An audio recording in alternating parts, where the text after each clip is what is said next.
Welcome to Pensar Basketball Live, and this video is not going to go in the direction that you think it is, because the way the media thing works is X person says outrageous thing about Y fan base and Z population goes insane, thus flooding X with money, ad revenue, and attention. And that's not really what this is going to be, because you know what? Bill Simmons is not a nobody. The Ringer is not a nothing. Shaquille O'Neal is a top 10 all time player. And I have to believe that what they say is not just them alone. There must be quite a few people who feel this way. And I've talked to enough people in the States, enough people who cover other teams, where I have a serious belief that what these guys are saying is not just objectively weird or an abstract thought meant to grab attention. Rather, this is the consensus of how people feel about the Toronto Raptors right now. And they don't feel good. They don't feel optimistic. Yes, of course, some of the slanderous stuff that was said about Scotty in year two has gone away. And now people are just generally willing to hand him his kudos. There isn't a sensible person that has him outside the top 50. That's progress, I guess. Not for me, a guy who thinks he's a top 14 player, certainly 47th, like Shaquille O'Neal had him. Take a look at Shaquille O'Neal's top 50 players from 50 to 21 and let me know when you see it. You see Scotty Barnes at 47? Oh, my Lord. DeMar DeRozan, Klay Thompson, Aaron Gordon, Jalen Green, Tyler Hero, Pascal Siakam, Bradley Beal, Jamal Murray, Julius freaking Randle. My goodness. Look, I'm not mad at anybody who doesn't think Scotty's as good as I think he is. That's perfectly fine. I'm not an idiot. I can be higher on the guy and understand why some people can be lower. That's the thing with young players. I'm higher on Victor Wembanyama than almost anyone I know. And when I'm right, I'll be making sure to send them some screenshots. But I can understand someone who might have Wemby at 25. I don't understand someone having him at 30. That I don't understand. But I can understand someone having him at 10 being optimistic. Same thing with Scotty. I can understand. I can understand someone being as high on him as I am, top 15. But I could also understand someone being a little bit lower on him, saying, he was on a losing team. I didn't really pay attention to that team. And I think that that is the first problem that we need to address with all media across the world. If you don't know what you're talking about, ask for a pass. Just say, pass, go to somebody else. I don't have an opinion about this thing. Why do we need to offer opinions about players we've never watched play? You think I have some extremely strong opinions about George Iceman Gervin? I don't. Honestly, I don't. I mean, I have a sense of who he is. I've watched a few games. I cannot write a book on George Gervin. I should not talk about him extensively. I could talk a lot more extensively about Kobe, Magic, Larry Bird, and of course, Michael Jordan, because I've done my research. I think that it's important to research players before you talk about them. For instance, when I tell you that I think that the Chicago Bulls or Atlanta Hawks are what they are, it's because I've done a great deal of research into them, watched them play. And I guess a part of me is just like, is this where we are in this world where we can just get on a podcast and call a team washed and ask for a GM to be fired or have whatever call they're asking for Masai Ujiri, pretend things didn't happen that objectively happened, give credit to things like, for instance, being on the panel and Swiper saying like Kawhi was a mercenary, an American mercenary came and just handed y'all a ring.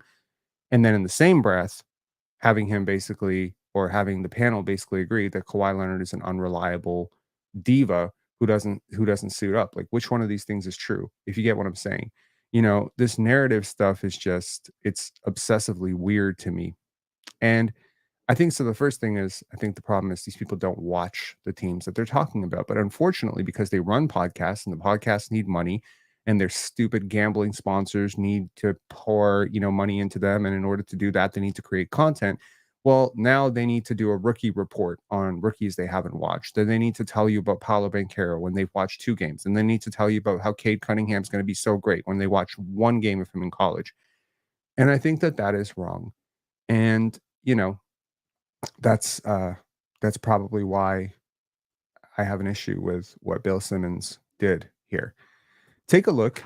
I won't drag this out much further. and we'll stop where response is required. And a lot of responses are required in this. And then afterwards, we'll take a look at some of the stuff that came out of the Raptors today, including an Emanuel Quickley update, including the Toronto Raptors rookies and young guys heading to the Maple Leafs game and having a blast, including the open gym episode. So this will start out a little bit negative and it'll go into a positive note. Now, this show is not sponsored by anybody. So I'm going to take the 1 minute that I would use to plug a sponsor to plug an idea. And the idea is a little bit abstract, but bear with me. Most people have sight. Very few people have vision. Why? Because sight is beaten into you in school. You're taught to set goals, but you're not really taught to examine why you're setting them. We don't want an entire society of people who are very awake to what they're doing. Vision is not goal setting. Vision is idea setting. It's having an idea. The difference is I want to lose 5 pounds versus I want to be a healthy person, and understanding what that embodies. Vision is beaten out of us in school at a very early age. You tell someone you want to be a basketball player, professional athlete, save the world, and people say, who the hell does this guy think he is? And we're kind of shamed away from it. The other problem is that vision is unfortunately rooted in the future. So you can have a very positive vision for what you think the Toronto Raptors will be in the future. You can have an idea that all these crazy team building exercises and chemistry and all the young players that the Raptors are, getting, and the 20-year-olds will become 22-year-olds, and these defensive prospects will actually turn into something that would require some vision. Thankfully, Masai Ujiri, Darko Rajakovic, Bobby Webster, etc., do have a considerable amount of vision on which they are banking. However, the vast majority of us do not. And because vision is so rooted in the future, your ability to grasp onto a vision is unfortunately linked to your associations with the future. And if you're living on the same planet that I'm living on, where we've had 4 once in a lifetime disasters in the last 5 years, where you have seen an abomination of a team for the last 3 years kind of going to no man's land, where you, if you're under 30, probably do not see a vision for you being able to buy a home in your lifetime, where inflation is going up, you might have a very bearish outlook on the future in general. And unfortunately, you might be bringing that into the sport that you're watching. That seems a little crazy and abstract, but bear with me. Vision is unfortunately linked with the future. So, generally speaking, if you're optimistic and you're a positive person, you're probably going to see some positive stuff.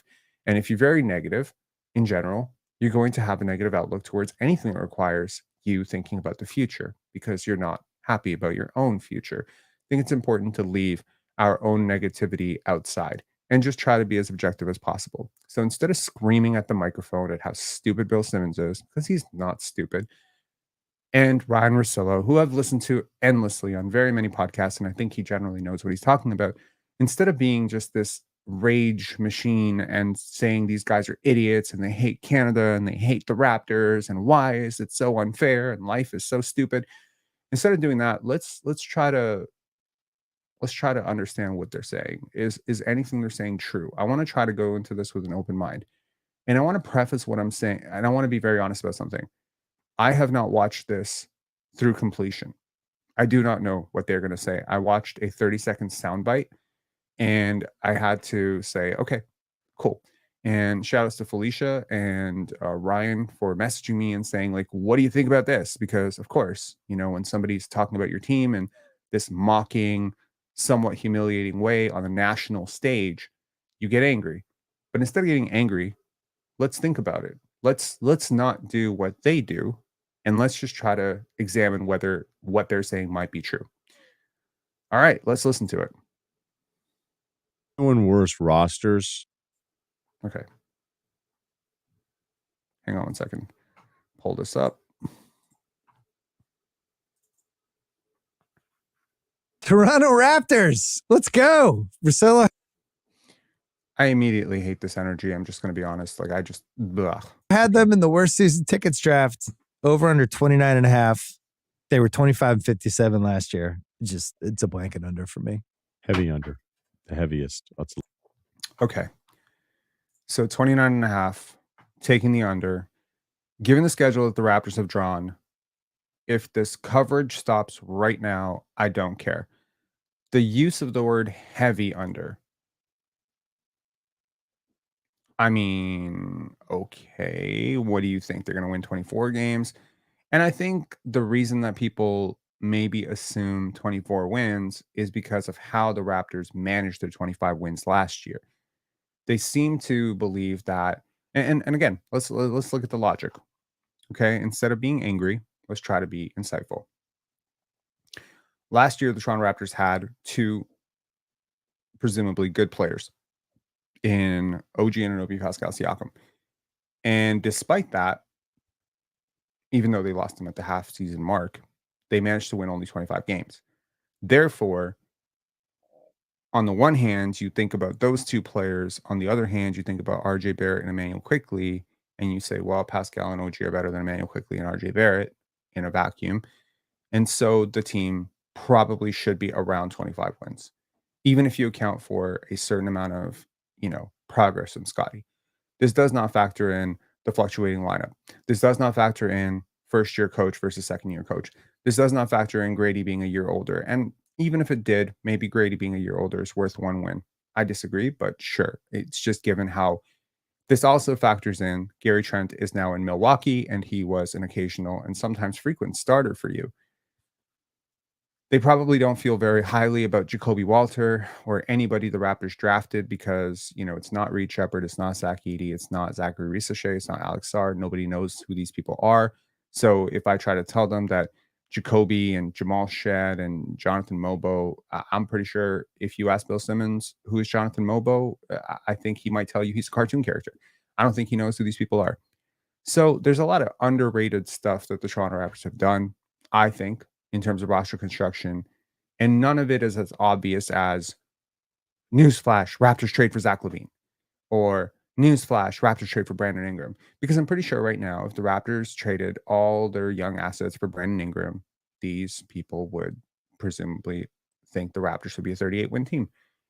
Never accounting for the fact that Brandon Ingram is not worth 15 wins. But it would change the narrative and the feeling you have about this team. Because right now you're looking at a roster and you're thinking, where do they get buckets? Where do they get? But that's assuming a lot. That's assuming that Emanuel Quickley is a static, finished product, and he's not. And that's assuming Scotty is what you think he is, which he's much better than these guys probably think he is. Even though they acknowledge that he's good, I think he's better than they think. And I also think RJ Barrett's better than they think. But nevertheless, let's continue. Lock. Wow. Cool. This is. Are we doing worse rosters? Or we could do that right now if you want. Okay. Look, Washington's terrible, but at least with Mike Winger and the people there's a plan and they're really smart and he has a really good track record. And Bobby Webster and Masai Ujiri don't? Wow. I'm sorry. How does the former assistant vice president of OKC have a better track record than one of the best executive duos in the league over the last 12 years? I mean, should we study Masai Ujiri and Bobby Webster's track record? I mean, let's try. 2014 through 2021, which is an 8-year stretch, the Toronto Raptors were the second most successful regular season team in terms of wins and losses in the NBA. They have successfully rebuilt this thing on the fly while making some very, very bad moves. And I'll agree with you on that. Nobody hits 100, but it's pretty crazy to say that's your argument for being high, for being somewhat optimistic with the Washington Wizards. But what the hell are the Raptors doing? That's weird. So, we all know what's going on there. It's just that Sarr, I don't know how exciting that's going to be the first year. Alex Sarr. I think not exciting. I could tell you that House is not excited. Not excited. All right. There you go. That's season ticket holder. Unexcited. Definitely not a season ticket holder. Not yet. Under any circumstances. Season tickets available, House. Everything's available. 10 There's game nothing pass. not available. How about you get you in the 300s for a 6-pack of Homer? Can I just say something as a sidebar? And I notice that this is sometimes the way these things go. I don't like duping delight. like, I understand sometimes I've raged about Cade Cunningham being a worse player than people think he is, trying to make a point, but I don't think I've ever, like, laughed at the idea that the Detroit Pistons are bad. In fact, last year when they were losing in their streak, I made a video specifically to say they're not as bad as people think they are and people need to lay off. I don't understand like this sort of like mawkish laughing at and I notice it a lot with particular Raptors podcaster that I won't name, but this idea of sort of making fun of like and I mean to the person that I'm addressing without addressing, and people will know exactly who I'm talking about when I say this, but these people, they act like these NBA players are not really, really good players in general, so they'll just laugh off the idea of them. Does that make any sense? Is what I'm saying making sense?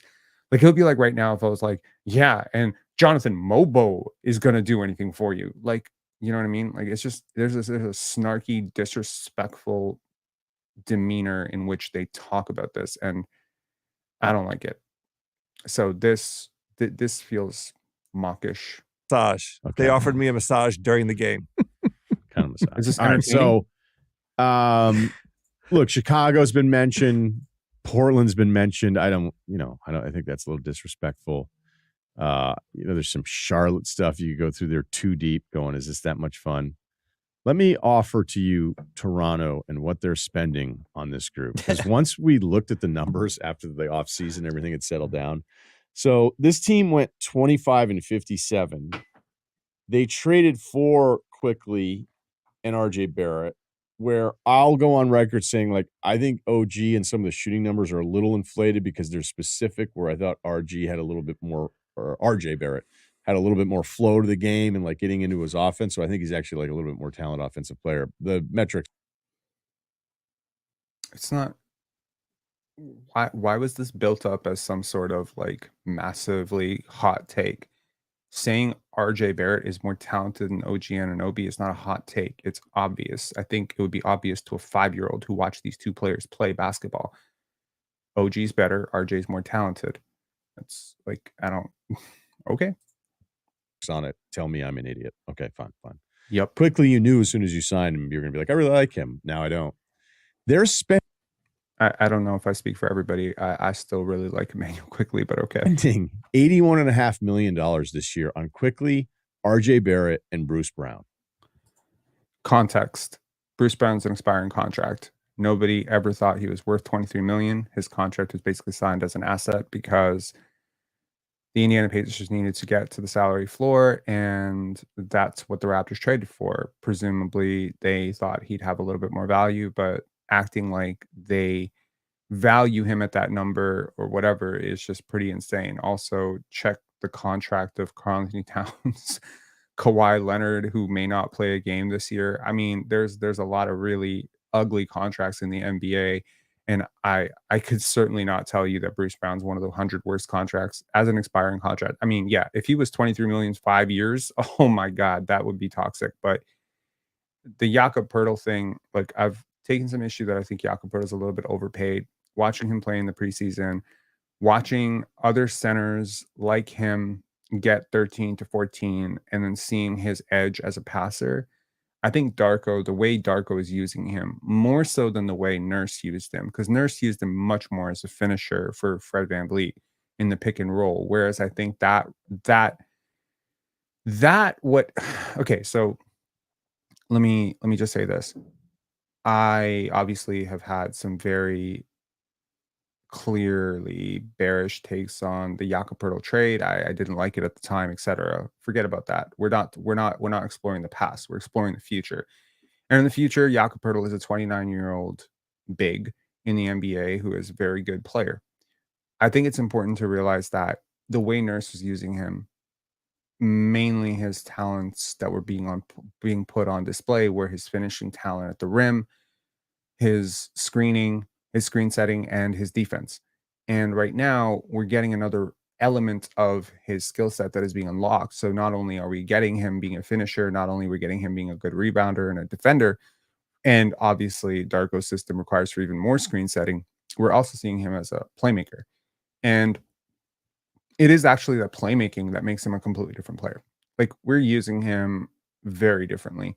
And whereas before you might say, well, for what he's doing for you, maybe 14 to 15 would have been sufficient. There aren't a lot of bigs who pass as well as him and Kelly. So I think that if you want to just look at their numbers, I don't think it tells the entire tale of just how valuable an archetype these players are for this system. So do I think it's a little bit overpaid? I mean, shit, ESPN thinks RJ Barrett at 24 years old is a top 55 player. And last I checked, if I remember, there's a lot of guys that make a lot more than $27 million below him on that list. And Emanuel Quickley, the other part of that deal I think that's worth mentioning is because it's flat, by the end of it will be 17%. So talking about these numbers as these guys are worth 80 million is it's really reducing it down to the basic simples. And if they're doing that because their viewership or their audience are stupid, maybe okay, great, but it would be vastly preferable and way more accurate to talk about these numbers as a percentage of the cap, because that's the number that matters, right? And Emanuel Quickley, in year 5 of that deal, when he will be still through his prime, you've locked him up from 25 till 30. So that's his whole prime. You got him. And if you trust his work ethic, and clearly I do, then at some point you're going to have a guy who could be a sub all-star, maybe an all-star in year 3 of that contract, making around 20% of the deal. And by year 5, he might even be one of the most underpaid guys in the league relative to the deals that we see signed next summer and the summer after that. Inflation works both ways, I don't know. That's $81 million on those 3 guys. And remember, Wow. that Brown contract was this weird thing that floated around because Denver couldn't match it. Next year with the new extension for Barnes, who I like Barnes. So at least Barnes gives you more hope than, say, anyone in some of these other bad rosters. You're paying Barnes, Quickley, and RJ $109 million.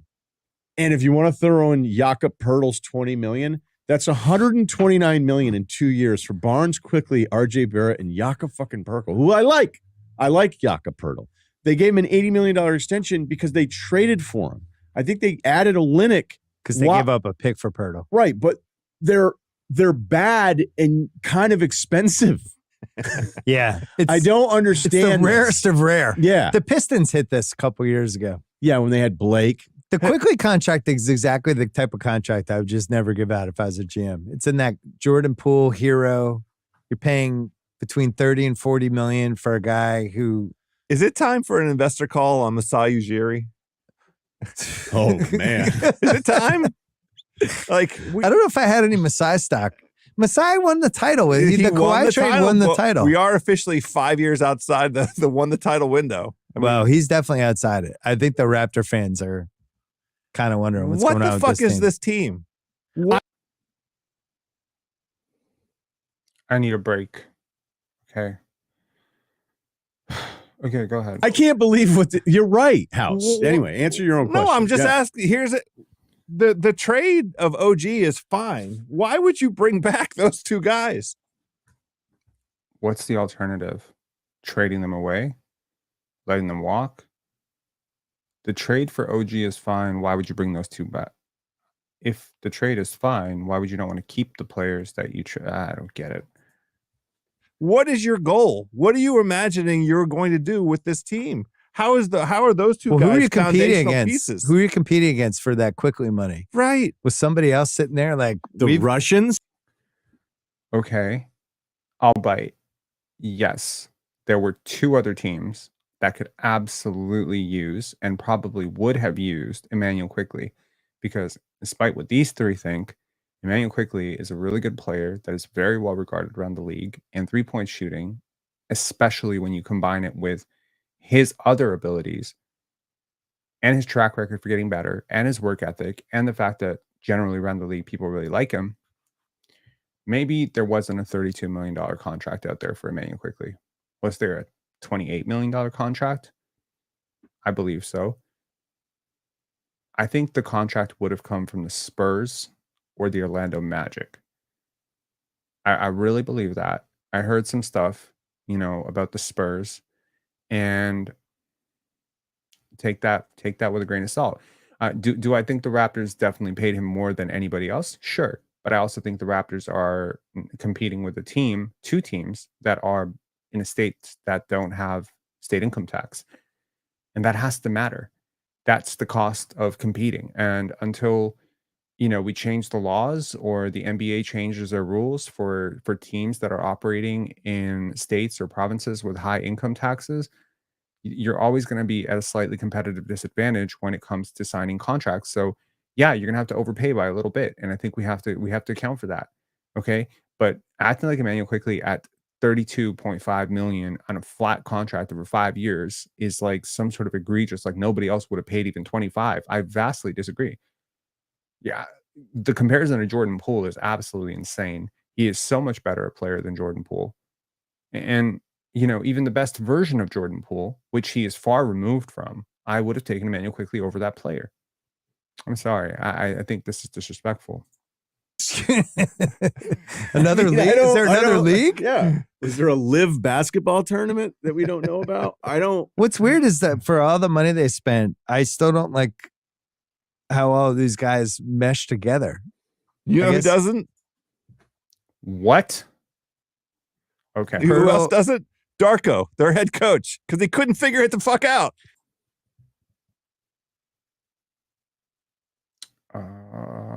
What? These players fit together like a perfect puzzle piece. What? They mesh so well. If I recall correctly, in the very, very few minutes, but granted, that was largely due to injuries to Jakob Poeltl, Scotty Barnes, the death of Nathan Barrett, etc. There's a lot of things that changed the calculus for the Raptors down the stretch. In the time that they spent together, which is a sample of over 200 minutes, that lineup of 4 players with a 5th player that is presumably worse than whoever Grady Dick is going to be this year was a positive 10 net rating ish. Like, I think it was right up there. And I think that's right up there with some of the top lineups that the Nuggets fielded last year. It's up there with I think that's the Celtics positive. I think the Celtics net rating last year was around 9 to 10, 10, 11, right? So, I mean, what are we doing here? Yeah. Right. And they've got Grady Dick running around, and then Jacoby Walter, who was one of my least favorite guys in the draft. And we'll see. I don't know. I've been wrong before. Agbaji found his way over there a little bit. It's a very, like, when I started adding up your core pieces, you were going to pay Scotty Barnes too much in the rookie extension. Fine. I totally got to do it. He's better. It's not too much. That was like, you cannot tell me that you have watched Franz Wagner play basketball, Cade Cunningham play basketball, and Scotty Barnes play basketball because they all signed identical extensions. You cannot tell me Scotty Barnes is overpaid in that group. He's the best player in that group by a lot. Better than, again, some of these other rosters are going through, they'd kill to have Scotty Barnes. We're all on the same page there. But when I added it up, I went, when you're 9 figures deep and that's the group. I had in my notes, what's the point of this team? Before you did your nailed rant. it. Oh, you did. No, you did your rant. Couple knowers of ball. I was just like, I did some ranting too. But I was just like, I don't understand the point of all of these players together. And if Grady Dick is bad, then who knows? But he's kind of the only. I don't think he's bad. I'm saying if he's not good for how they're leaning on him this year, this team could be really bad. I have a special little segment for Russillo I did not give him a heads up for. He doesn't need prep. This is going to be the Russillo genius at work. Worst crunch time go-to plays. Where does the Scotty Barnes ISO rank? Are they crazy? He's so amazing in the crunch time. Like, I mean, Scotty's clutch percentages are insane. I mean, am I missing brain cells here, or was he not top 5 in the league during that struggling year in fourth quarter scoring or clutch time scoring? With some of the others. I wrote down 4 for some thought starters, but I don't even know if you need the thought starters. Worst ISO plays. down 2 with 48 seconds left coming out of a timeout, and you're like, this is going to be fucking dog shit. I can't wait to watch this. So what do you got? I would say LaMelo in something, high screen and roll, stop, look down, wave at kids courtside. Okay. That's not one of my favorites, although he only played 22 games last year. Can you top the Poole Kuzma high screen? No, Poole has to be on the floor at the end of the game. That's I think Cam Thomas not knowing the other 4 guys checked in after the timeout is another one. Wait, I have teammates? We haven't even done those guys wearing my shirts? I can't wait to share my Cam Thomas number with you guys. What about, would you go Scoot, Ayton, pick and roll? I like that. Because Okay. Ayton stretches the floor. Scoot's dynamic off the dribble. The Tatum step back 3 at the end of the quarter? I'm glad you included that. The elbow, That does everyone. suck. Yeah, that one sucks. I don't know what the Everyone stats are, but they're awful. Remember the ones against Atlanta when Yeah. they blew both of those games? Oh, yeah. Yeah, that week. That Are was there any fun. other ones? I don't know. I guess we could go. There were some Jalen Green ones a couple of years ago There where I were. was like, hey, I was the top pick. Everybody just get out of the way, plays. Under for me, under for Russillo as a lock, under for Joe House. yeah, under. I just want to point out just how hilarious it is to me how much Bill Simmons hated Jalen Green. And then the minute Jalen Green agreed to be on his podcast, how he completely changed his tune about him. I thought that was interesting. Under. I mean, I got to say, I'm a little confused why this over-under was so high. The 29.5. Maybe they thought Nick Nurse was still there. What? Okay. But that just, I would have. I mean, is this what we get for beating the Boston Celtics and making Jaylen Brown look so bad and Jason Tatum break every single shot? Is this what we get? 3 Celtics super fans getting on a nationally, seen podcast and trashing the Toronto Raptors. Maybe that's it. When I was doing these, I would have guessed like 24.5, 25.5 for them. I Think feel like about it. we're They getting went forced to 25 wins. and 57 with the Siakam portion. Right. Yeah, like this is a lock for me. So And that's the problem. There's no critical examination of how those wins were gained and how those losses were gained. The Raptors went, if I believe correctly, 19-3. Sorry, 3-19 down the stretch when they were trying to rest guys. And we started Malik Williams at center in an NBA game in 2023, 2024. That's all you need to know about that. We had Jamias Ramsey. We had a rotating door. I mean, again, and these guys, they're very big on betting, the entire, and to those who are new around here, sports betting pretty much makes me sick. Hence, our basketball will never be sponsored by sports betting.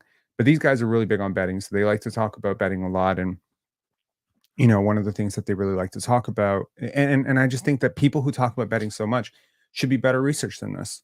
I know some sports bettors. I know people who place serious money on sports. They're very well researched. This is not very well researched. So, maybe that's karma. That if you take the under, if you're heavy under and you bet thousands of dollars that the Raptors are gonna hit the under on this, I hope you lose money.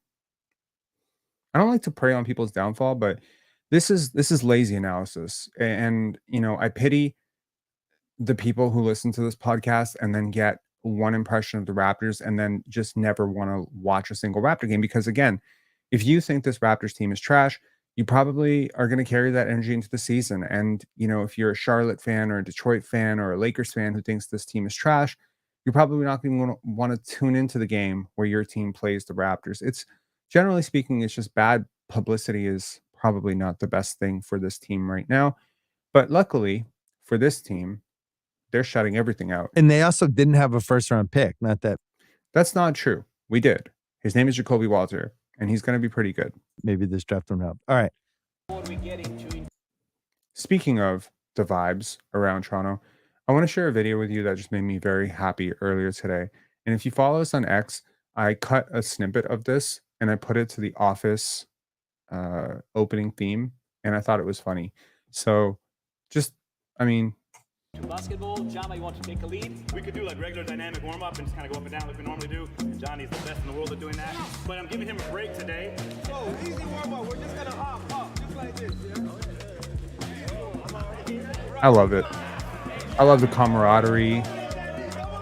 just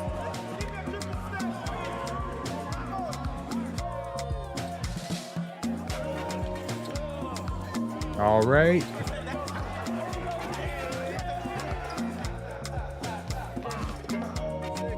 Okay, can you comment who the best dancer was?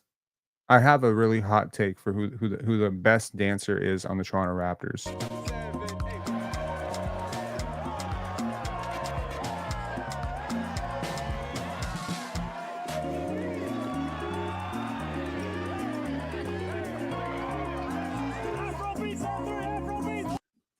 It's not Darko Rajakovic.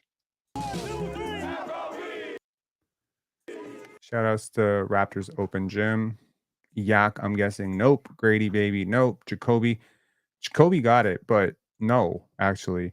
John Hamilton, Ochai, no, actually. I think Ulrich is the best dancer on the team. Yes, I think Ulrich is the best dancer on the team.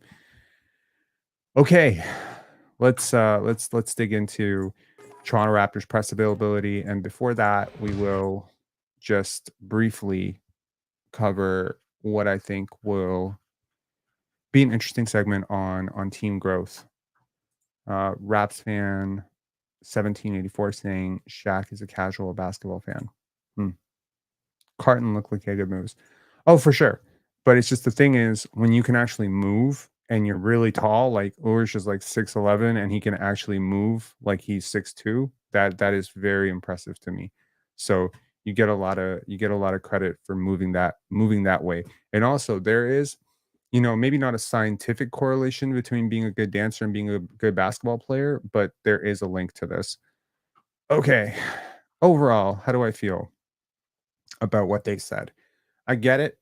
I understand why someone would feel that way about the Toronto Raptors. I do, and I've talked to enough people that feel similarly bearish on the Raptors. I think it's important not to load this team up with crazy expectations, right? I get that. And I understand why the messaging has been, wait and see, rebuild, etc. But I also think that it's really important to have a vision, like a clear vision and a hopeful vision of what the Raptors are doing. I see a world in which the Raptors do hit the under. I do. 28 wins, 27 wins can absolutely happen. It wouldn't take too many injuries and too many missed shots and too many in and outs at the buzzer and stuff like that. That's not really how I'm measuring this team. But I also believe they can hit the over in a massive way. So I just don't buy this idea of it's an easy under. That I don't buy. That doesn't inspire a lot of confidence, but there's so many things that can happen in a regular season. And the problem is the more top heavy your schedule, the more top heavy your team, the more likely you are to succumb to extremes, right? So for instance, right now we're seeing the Raptors without Emanuel Quickley, without RJ Barrett, right? And it's been tough. It's been tough generating offense. There's been a silver lining, of course, which is Scotty's getting a lot of time to work with lineups in which he will be featured with the bench unit.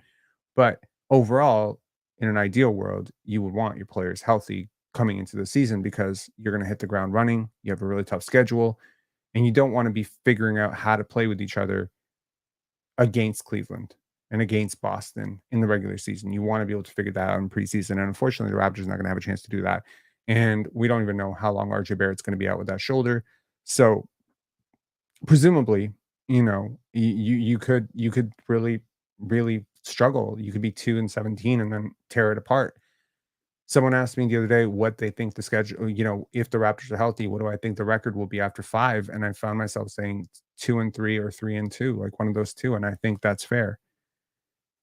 There's also the potential that other teams fall off. And I don't think that enough people think about that. I mean, everything in basketball is zero sum when it comes to games being decided at the buzzer, win or loss. And we have all just penciled in that the Miami Heat will make a miraculous run. How do we know that? How do we know that the Jimmy Butler situation will resolve itself? We just pencil in that the Orlando Magic will be good. And I think they'll be good. And I would have a hard time putting them under 6th. But have you seen Franz Wagner shooting a jump shot during the preseason? It doesn't look great. And I don't think Paolo Banchero is better than Scotty Barnes. And maybe KCP is not the first or last guy to get a little bit to regress a little bit after signing a really big contract. I don't know. They could suffer injuries. They have a ton of really injury prone players. Jalen Suggs has been really injury prone. Jonathan Isaac's been really injury prone throughout his life. You look at guys like Anthony Black and Jett Howard. Again, deep knowledge of that roster. And yeah, if you're a betting person, yeah, you would bet that the Orlando Magic will finish ahead. But take a look at what's happening in Philly right now. Everyone has Philly pegged as one of the top 3 teams or 4 teams in the East. So now that they've suffered injuries, Joel Embiid has come out and said he's not going to play back-to-backs. They've lost Jared McCain now. He was stretched off the floor the other day. Paul George is injured. Don't know when he's going to be reevaluated. There's so many teams where it's like one guy goes out, we don't know what happens. So again, what I was trying to say was that it's good to be realistic and it's fine, you know. I just think that just because your team may or may not win 27 to 35 wins, I don't think that tuning out is necessarily rational. But I'll respect you if you do, you know? I understand that. There's maybe something that's being given to us from sport that is distracting us from our day-to-day lives, and maybe wins make us feel happy and losses make us feel sad. I know I'm not going to maybe I'm not going to connect with 100% of you when I say this, but maybe I'll connect with 10% of you when I say, can we not live on wins and losses this year? Can we take the process? And if we do end up winning 46 wins, can we just be happy about it? And if we win 26 games and the young guys get a lot better, can we be happy about that too? You know, I think this entire this entire process of the last 3 years of the Raptors has been so weird because everything is just living on the edges of wins and losses and trying to hold on to, playoff seeding and trying to make eighth just to save face, because we made this big trade and we got to justify it. And I was thinking a lot this morning as I was working out about where this team was a few months ago and, sorry, a few years ago, and just trying to get a sense of how far we've come, from that point where we made that fateful trade for Jakob Poeltl in order to prop up that core. And I'm seeing this video right now of the Raptors dancing. I'm seeing the young guys enjoying the Maple Leafs. I'm seeing all the vibes. I'm seeing the interviews with Jamal Shed and Jacoby Walter, and I'm seeing these very amazing people coming into this organization, and there's so much camaraderie and connection, and I'm seeing it expressed on the basketball court. It's not just kumbayas and dance offs. It's on the court. They're playing that way. I mean, the connectivity in terms of how they're moving off of each other and how quickly the ball is humming, especially between players who've barely even played together. And I'm saying, and I'm thinking to myself, man, we pushed so hard for this. We pushed so hard for this. I'm sorry, like I refuse to forget that this community, but me especially, right? I like to say we when it comes to good things, but I'll say me when it comes to the bad things. I got pushed aside, cast off as some sort of toxic Scotty Barnes super fan who just hated all the Raptors. And I remember the accusations very well that, oh, you just wait when Pascal Siakam moves on, he'll just start hating on some other player. This guy, he just hates the Raptors. He's not a real Raptor fan.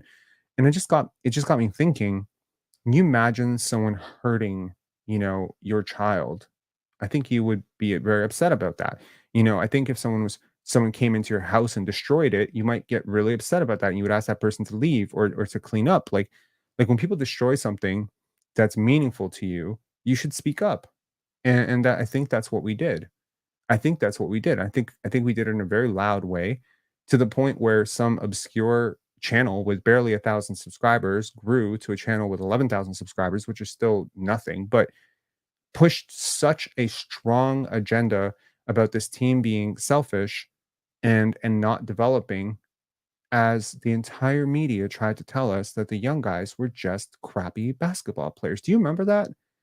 Do you remember how much shit was talked about Malachi Flynn, Jeff Doughton, Precious Achua, and so on, and Delano Bantons, and oh, these guys are bums, they can't really play.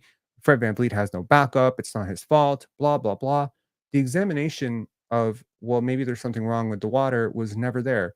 Nick Nurse could never do any wrong. Fred VanVleet could never do any wrong. Pascal Siakam was clearly the guy who should have traded Scotty. And again, all those accusations. I'm not talking 10 years ago. I'm talking like 10 months ago.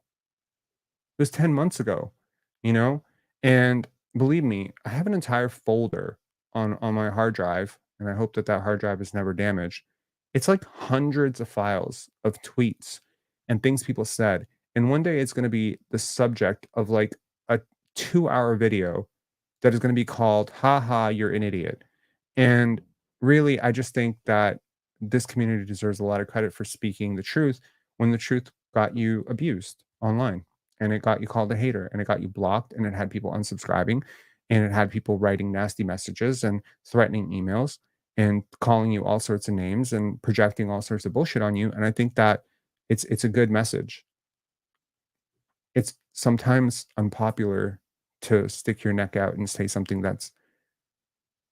it's hard to be the first person to say anything.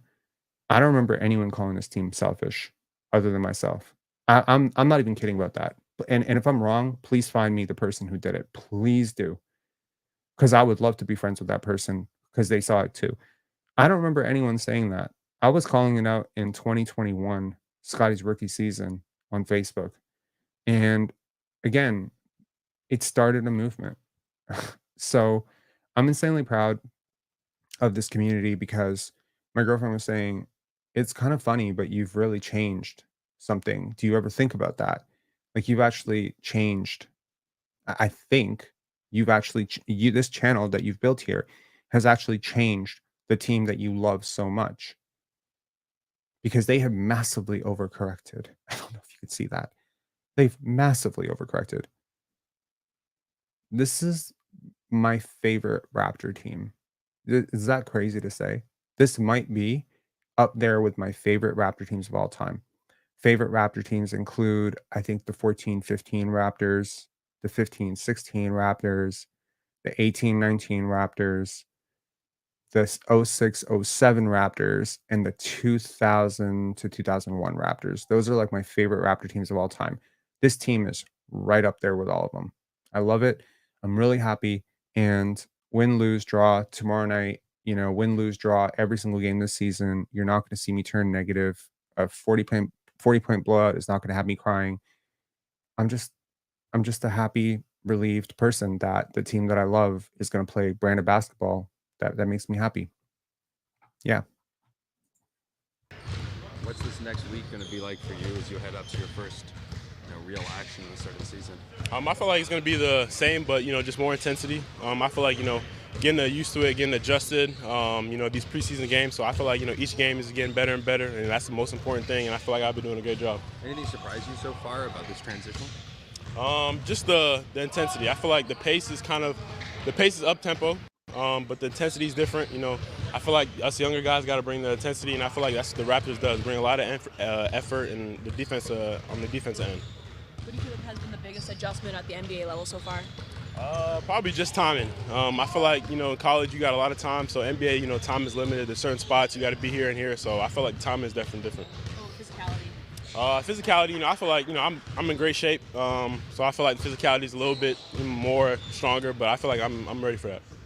You and a couple of guys were at the Leafs game last night. What was that experience like? It was fun. That was my first hockey game ever, so it was definitely different. I didn't know what was going on at first, but I kind of picked up. People were teaching us in front of us, but it was fun.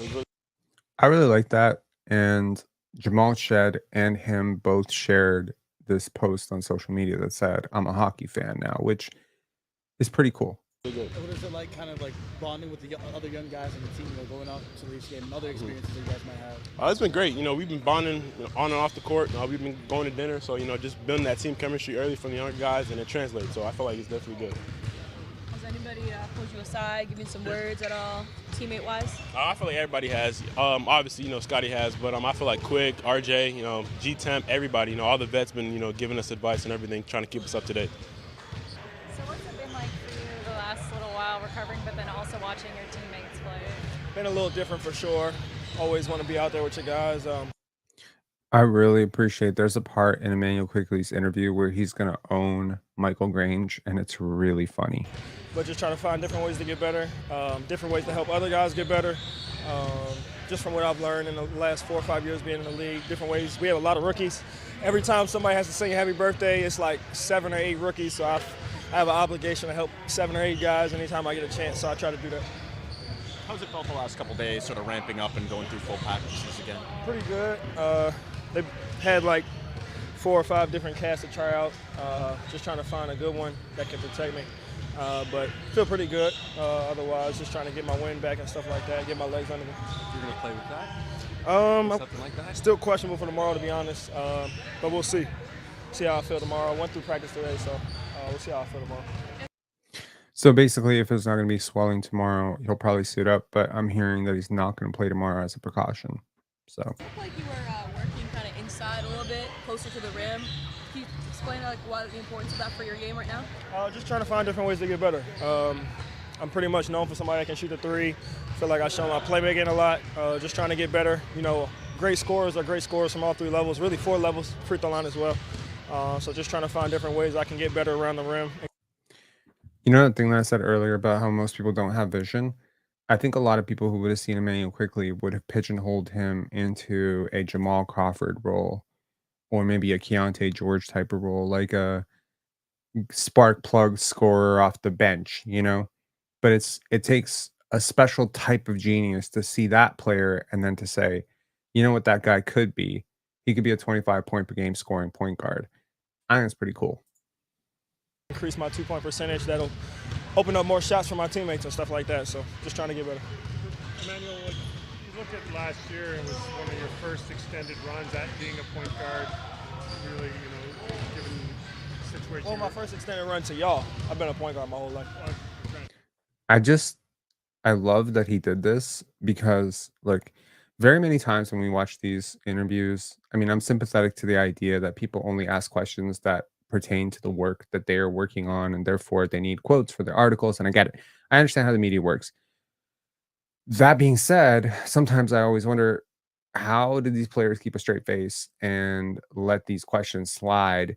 And Emmanuel Quickley has just done something that I've been trying to figure out how to do for the last 36 years of my life, which is, how do you tell someone that they're stupid without looking like an asshole? Like, how do you say, you're really dumb, you should research better, without coming off like a jackass? And I've never figured it out, so I'll just always end up looking like a jackass. But look at his face and what he just said.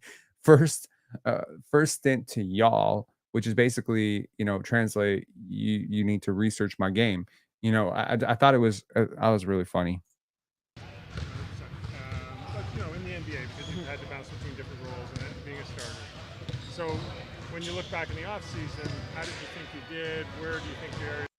And I also appreciate how Michael Grange has probably never conceded that he was wrong about anything. I have listened to this guy argue with Masai Ujiri about whether or not the team was tanking and try to impress upon him that he and his question was right.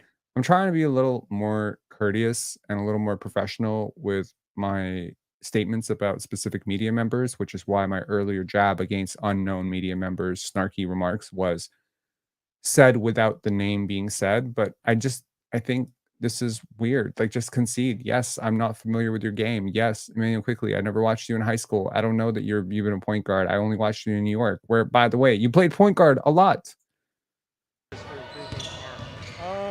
I'm always somebody, nobody will ever hold a higher standard for myself than myself.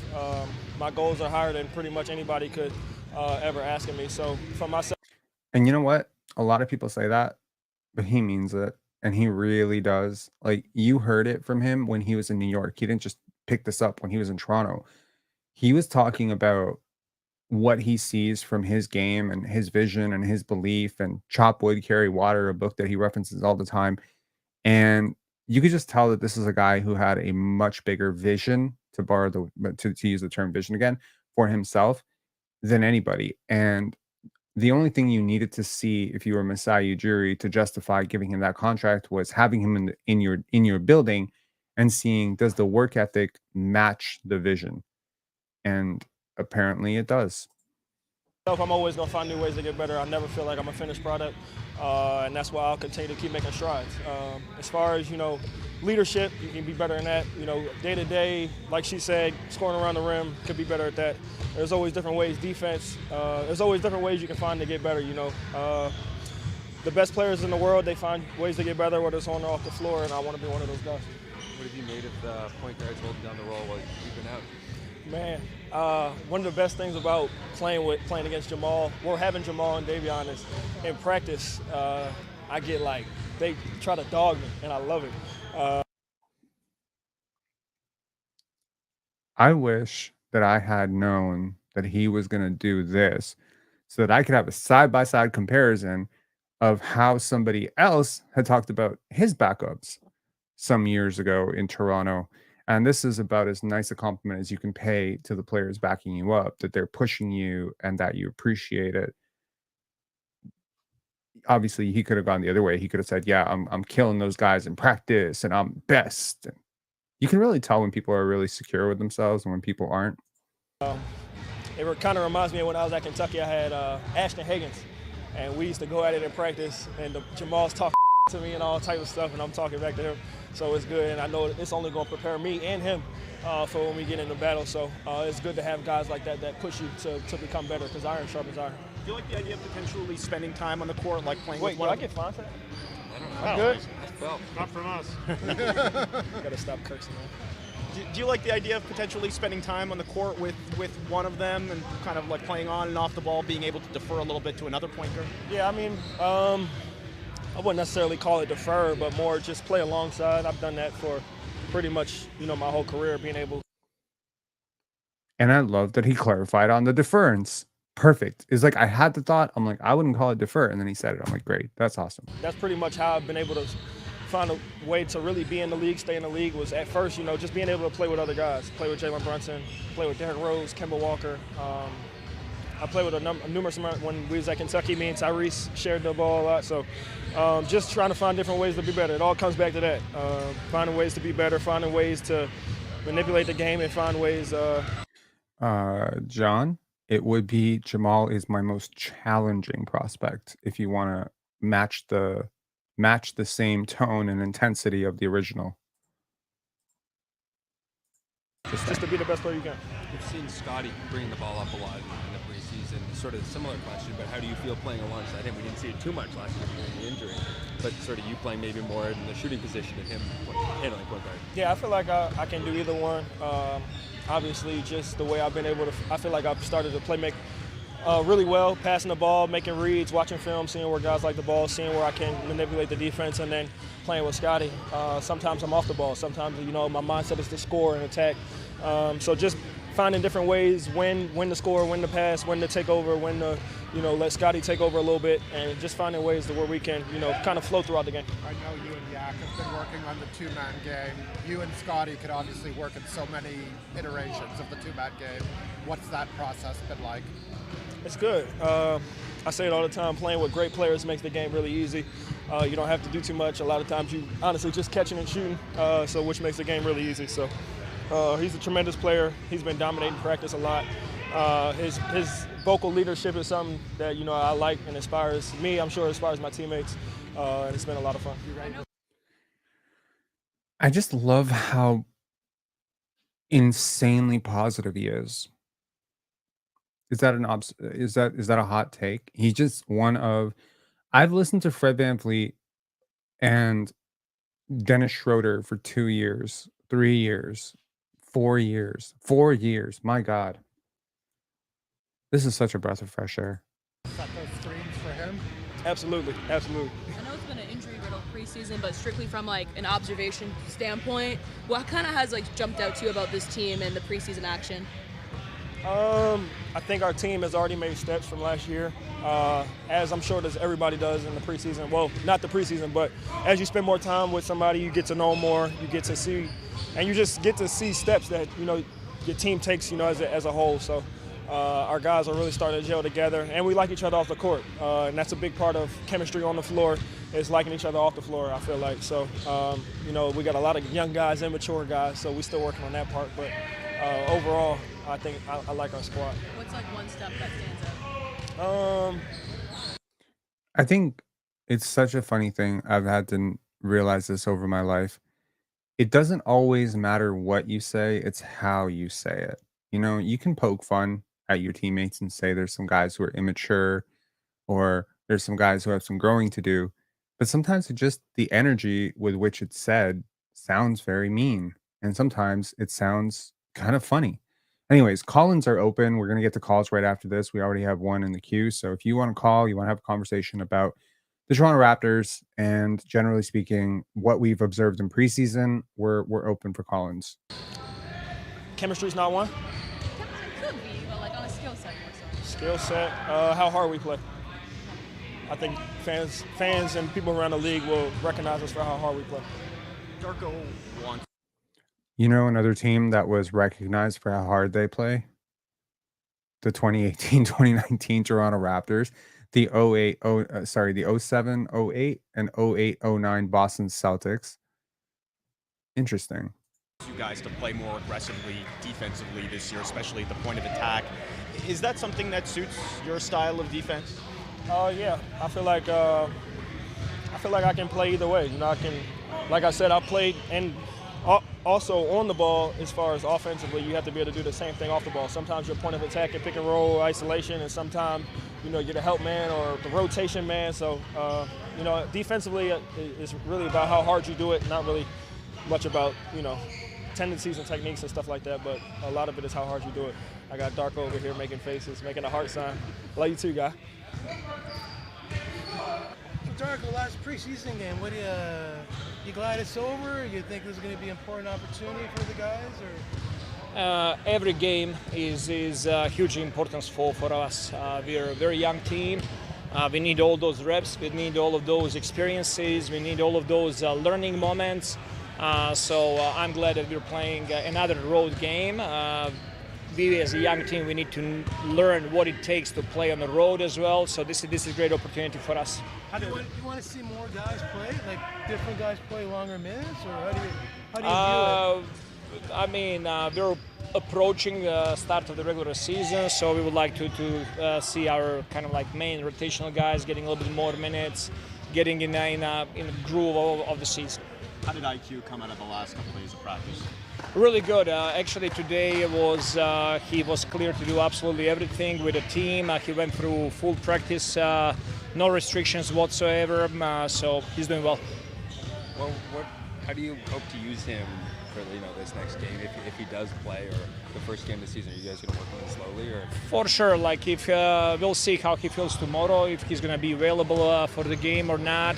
But if he does play, I don't want to put too much on him and too many minutes. We gotta be smart to build him, and one thing is to work out with coaches, and different thing is to go in and really compete in NBA games. So condition is gonna be primary thing over here next 5 or 6 days until. Well, in his defense, he'll be facing the Brooklyn Nets, which is basically like not really facing a full-fledged NBA team. However, it is worth noting that the Nets have had some surprising success in the preseason, and they did beat the gates out of the they beat the brakes off the Washington Wizards, the team that the Raptors, of course, lost to in game 2. So, it could be intense, and I fully appreciate that he has his players back in this situation, right? You're a player, you're putting your season in the hands of this guy. You want to make sure that he's not going to run you into the ground or put you in a position to get injured, and getting injured for a preseason game would be crazy. So if Emanuel Quickley misses it, he misses it. I wouldn't be too concerned. Obviously, if he can go, I hope he can get at least 20 minutes and just, get that timing and that rhythm, right? Because again, there's not going to be another preseason, and you're going to hit the ground running, and you just don't want to start your season out 0-5. There's something about it you just don't want to, and playing hard will probably get you at least a win in that group, but still 1-5, 1-10, your season could be over very quickly. So I appreciate that, taking that longer term approach of like, okay, let's not get a guy a season ending injury, or let's not make him miss 2-3 months because we're trying to win some games here. But at the same time, it'd be really nice to get him some reps. opening night. With Davion and Ochai, obviously if they're at full health, they're probably coming off the bench. Do you think, does it hurt, does it help, does it matter that they're getting so many reps with the other starters right now? I mean, there's no there's no other pathway. I think it's good for them to see what it looks like to share the court with Scotty. You know, I think that's very important. A lot of times we play Scotty in the second unit as well. Scotty is the player that last season played the hardest in the league and covered the most miles of any other player. So when you have players that play like that, they need some breaks in the game. So for him, that's a lot of times playing those 3 stints, especially in the first half. And when he plays with the second unit, all different kind of players are going to be playing with him. So for Davion, for Jamal, for all of those guys to have a chance to share the court with him, they're learning about him and he's learning about them. I think it's very valuable time they spend together on the court. With IQ coming back, you've got the three-point guards, Davion and Jamal as well. Given the versatility of some of these guys, and especially Quick being able to play on and off the ball, does that allow you to maybe have 3-point guards in the rotation, be able to play a couple of them together at a time? I mean, at the time, for sure, we got to understand why we're here, what are we trying to accomplish here, and we want really to develop Emanuel as our starter and really to put him in all of those fires that he needs to be in. I think it's amazing that we have 3-point guards. Like in the practice day, you can see like everybody's pushing each other. Like Davion is making Quickley better. Jamal is making Davion better. Like they're really competing, and any team wishes for that you have more players that I don't know if you're trolling, but why would you hate to have Emanuel Quickley on your team? are competing for the same spot and makes everybody better. What's a kind of a realistic expectation to view IQ through? I mean, I think he's only started like 65 games in his career or something. Not all of them at point guard. So, but yet he's a 5-year player. He's on a big number. So, how do you look at him? How do you assess him? That's Michael. That's a very good question. He had different role on different team. He came to us, and in the middle of season, I think this year is for him to stabilize. You know, he does not have to worry about anything else but getting better on the court, getting better offensively and defensively. And his mindset is the right one. He understands what he needs to do. He worked really hard this summer. I mean, I wish he was able to play in those preseason games so far.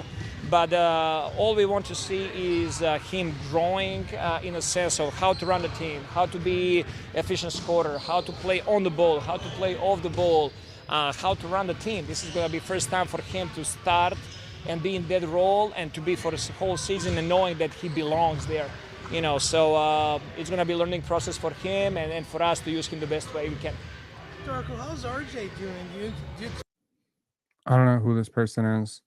Whoever they are, stop. Expect to be available for opening night? RJ is doing better every day. He will not travel with us to Brooklyn just to give him some extra time for his recovery and treatments.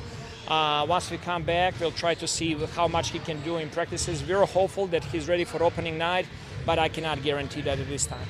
It looks like Jacoby's shooting over there. I know I asked you about the plan yesterday. Is he making progress?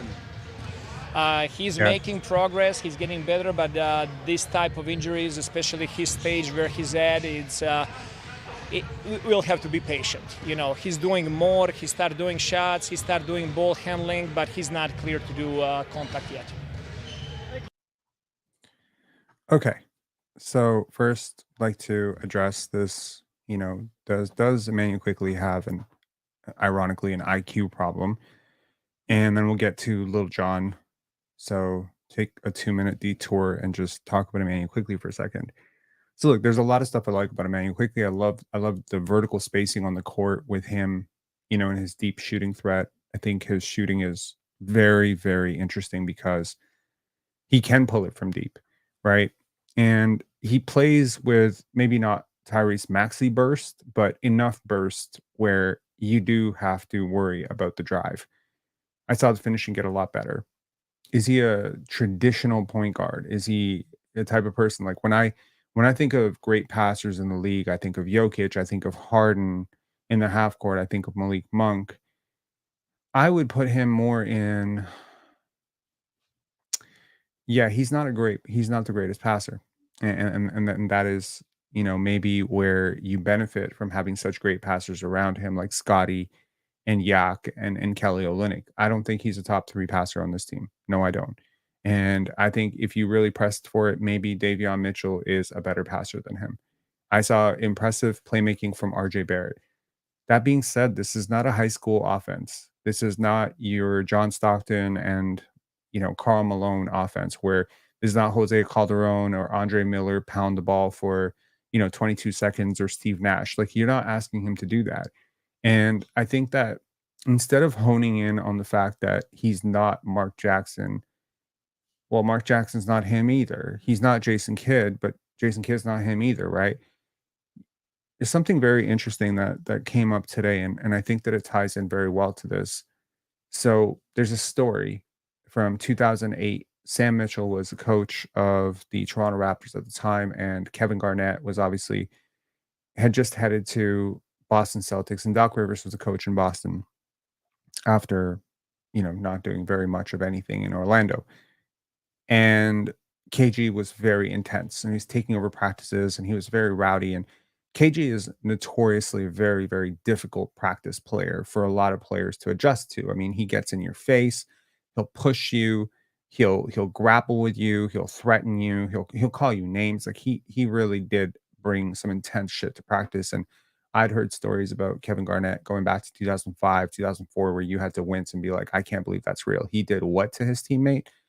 I mean, this is a guy who wanted to humiliate you in practice, but he played with that great level of intensity. And what Doc Rivers wanted to do was he wanted to talk to Sam Mitchell because Sam, when KG was drafted in 1995, Sam was his vet, and Sam Mitchell was on the team. And to those of you who don't know, Sam Mitchell was an NBA player, and he played with Kevin Garnett. And KG really took a liking to Sam, and he really liked his tough, no nonsense approach. And so Doc thought if anyone can communicate with this kid, with this guy on how to tone it back or teach me how to communicate into dialing it back with him, it would be Sam Mitchell. And Sam Mitchell, in a rare moment of genius, said something to Doc Rivers that really helped Doc Rivers manage Kevin Garnett, which I think will apply very well as a broader philosophy on how the Raptors are approaching player development, which he said, if you try to change him, it won't work. If you think it's fake, it's not. If you let him do this in your practice, if you let him, by the end of the year, every player on your team will be like him. They will match his intensity and you will win a championship. And what happened was they won a championship. Scotty Barnes is like that too, and there's a reason Kevin Garnett has been so optimistic and so positive about Scotty Barnes. And it's largely because he sees so much of himself in him. That's how things like this usually go. And I think that the thing with Emanuel Quickley is you have to let him be himself. You have to nurture the parts of his game that are naturally there. You can't force growth, if that makes sense. You can't force a player away from a natural instincts. I think of it much like a flower, like you can water a flower, you can accelerate the growth a little bit, you can also kill it, but you cannot turn a flower into a different type of flower. So it is probably number one, a great thing to identify first what you're growing. In Grady, it's possible to stunt the growth by taking the ball away from him, taking those possessions away from him. With Emanuel Quickley, it's possible to stunt the growth by taking the scoring away. The scoring is what makes him so good. And you need to nurture that part of his game. You need to support the playmaking. And he's not a non-playmaker, right? So to your point, you would hate to have Emanuel Quickley on your team. Well, that's where you and I disagree. I love having Emanuel Quickley on this team. I love the fact that he's not a prototypical pound the ball for 20 seconds point guard, because that's what I think Scotty needed. I think Scotty needed a player like a Devin Booker next to him. I don't think he needed a point guard. I think he needed a player who was competent enough to guard other quick ones, which, I mean, jury's still out on whether Emanuel Quickley IQ can do that. He needed a player who can play off of him, but also a player who can play with him. And they can go both ways, where Scotty can run the dribble handoff and he can be the screener. and he can be the roller or he can be the pop guy. He can also be the ball handler in that situation, or he can be a traditional sort of big for Emmanuel Quickley, right? Or a big wing. And so it works in so many different ways. And I just like the fact that you've decided to have a point guard who's not going to have the ball all the time. Because again, if you have a Tyus Jones, he's running all the time. That's his game, right? If you get a Markelle Fultz, and I love Markelle Fultz, and I certainly would have been okay with him being on this team, he will absolutely handle the ball a lot more. And again, that's maybe not what you need around Scotty Barnes. One of the interesting things you realize when you run Scotty with as many different players as we've run him with over the last 4 years is you notice certain natural synergies with certain players. I never got over how good he looked next to Goran Dragic and how good he looked with Armani Brooks. Really, really strange, to think about Armani Brooks. But yeah, it was Armani Brooks. And again, maybe the shots didn't go in, maybe the lineup data didn't just say that. I'm just saying, like, in terms of natural synergy on the court, I just really liked his fit with Goran Dragic and Armani Brooks. And yeah, Emmanuel Quickley makes sense. A Jamal Crawford would be a godsend, right? So what you need to do right now is you need to nurture and grow the parts of Emmanuel Quickley's game that are already, elevated. You need to perfect them. So if he's a scorer, you teach him how to be a better scorer. If he's, a really good 3-point shooter, you need to teach him his more efficient zones and maybe how to get into a shot a little bit cleaner, fix up the form a little bit, adjust the volume, adjust the shot diet, etc. And if he's yeah, you generally speaking, you want to put players in a position where you're making them better versions of themselves and not making them someone that they're not. And that was the thing that was so challenging with Scotty's development under Nick Nurse is a short-sighted coach would use him exactly the way Nurse used him, right? As a hustle big, screener, roller, because he does so many good things for you as a secondary playmaker. But someone who's overly concerned with wins and losses wouldn't see the on-ball potential and creation abilities of Scotty Barnes. And so when I was saying in Scotty's second year that, hey, I think this guy could run a lot of point for you, and I think he might even be a point guard, a lot of people said, but yeah, but look at his pick and rolls. It's like, but that's never been nurtured. That's a flower, that's a seed that's not being watered right now. And now we're seeing under Darko that it's all getting so much better. So again, is Emmanuel Quickley going to become Tyrese Halliburton or Tyrese Maxey? No. You don't need him to become that level of player. You hope that he can become the best version of himself. And the best version of himself, in my opinion, is a 25 point per game all-star. Let's see. All right. Little John, what's going on, man? How you doing, man? I'm good. How are you? I'm doing well. Appreciate the content. I saw that live that you had trying to calm down the entire fan base after that initial Celtics game, and you were proven right immediately because it feels like people are a lot more calm after that performance. Yeah, there was also a live that we did about Jonathan Mobo calm down about Jonathan Mobo open practice, and then literally the next game. Yes, trying to be ahead of things here. Yeah, I'd like to speak about the comments made, but first I wanted to speak about that game. I mean, it's like that game played out exactly like what we all wanted to. Like we saw exactly what we wanted to see from Grady, Scotty, Ochai. Like it's hard to like fathom getting the perfect preseason game from like especially from key players, and like that's exactly what we got. And it's unfortunate that RJ is hurt because I really wanted to see this team get off to a good start because like as you can see, people are already they're already expecting losses, and it's unfortunate that people are expecting losses because like you and I and others see that there's like some real potential here with these players, and it's really unfortunate. But well, I mean, I'm going to take the darker approach of seeing the glasses half full, right? So on the one hand, Scotty is, here's the thing. There's two very major things that I had expressed as points of concern. And neither of them were Emanuel Quickley and RJ Barrett not being good players. That's not my concern. My concerns were that the Raptors defensively and through their depth would not be able to hold up. That was my concern going into this season. I was like, look at the end of this roster, players 7, 8, 9, 10. It's like all defense or all offense. You're either playing 5-on-4 on offense or 5-on-4 on defense. It just feels really difficult to play a competitive 82 game season when you have these two concerns, because depth and defense, the two Ds, are what get you through the regular season. Top end potential, top end stars, closers, bucket getters, that's what gets you that's what gets you through a rough quarter in the playoffs. But depth and defense is what gets you through the regular season. And the Raptors didn't seem to have it. And now, because you've been forced to play Davion Mitchell and Ochai Agbaji, in these lineups with Scotty, I think these lineups could very well mimic your second unit very easily. Ochai was very, very, very fun to watch. It was really, really promising to see him because, if you can pull him into being a positive rotation player, which is well in his capabilities, that changes so much. Because now you're 7-8 deep now, because you're coming off the bench with Kelly, and you're coming off the bench with Davion.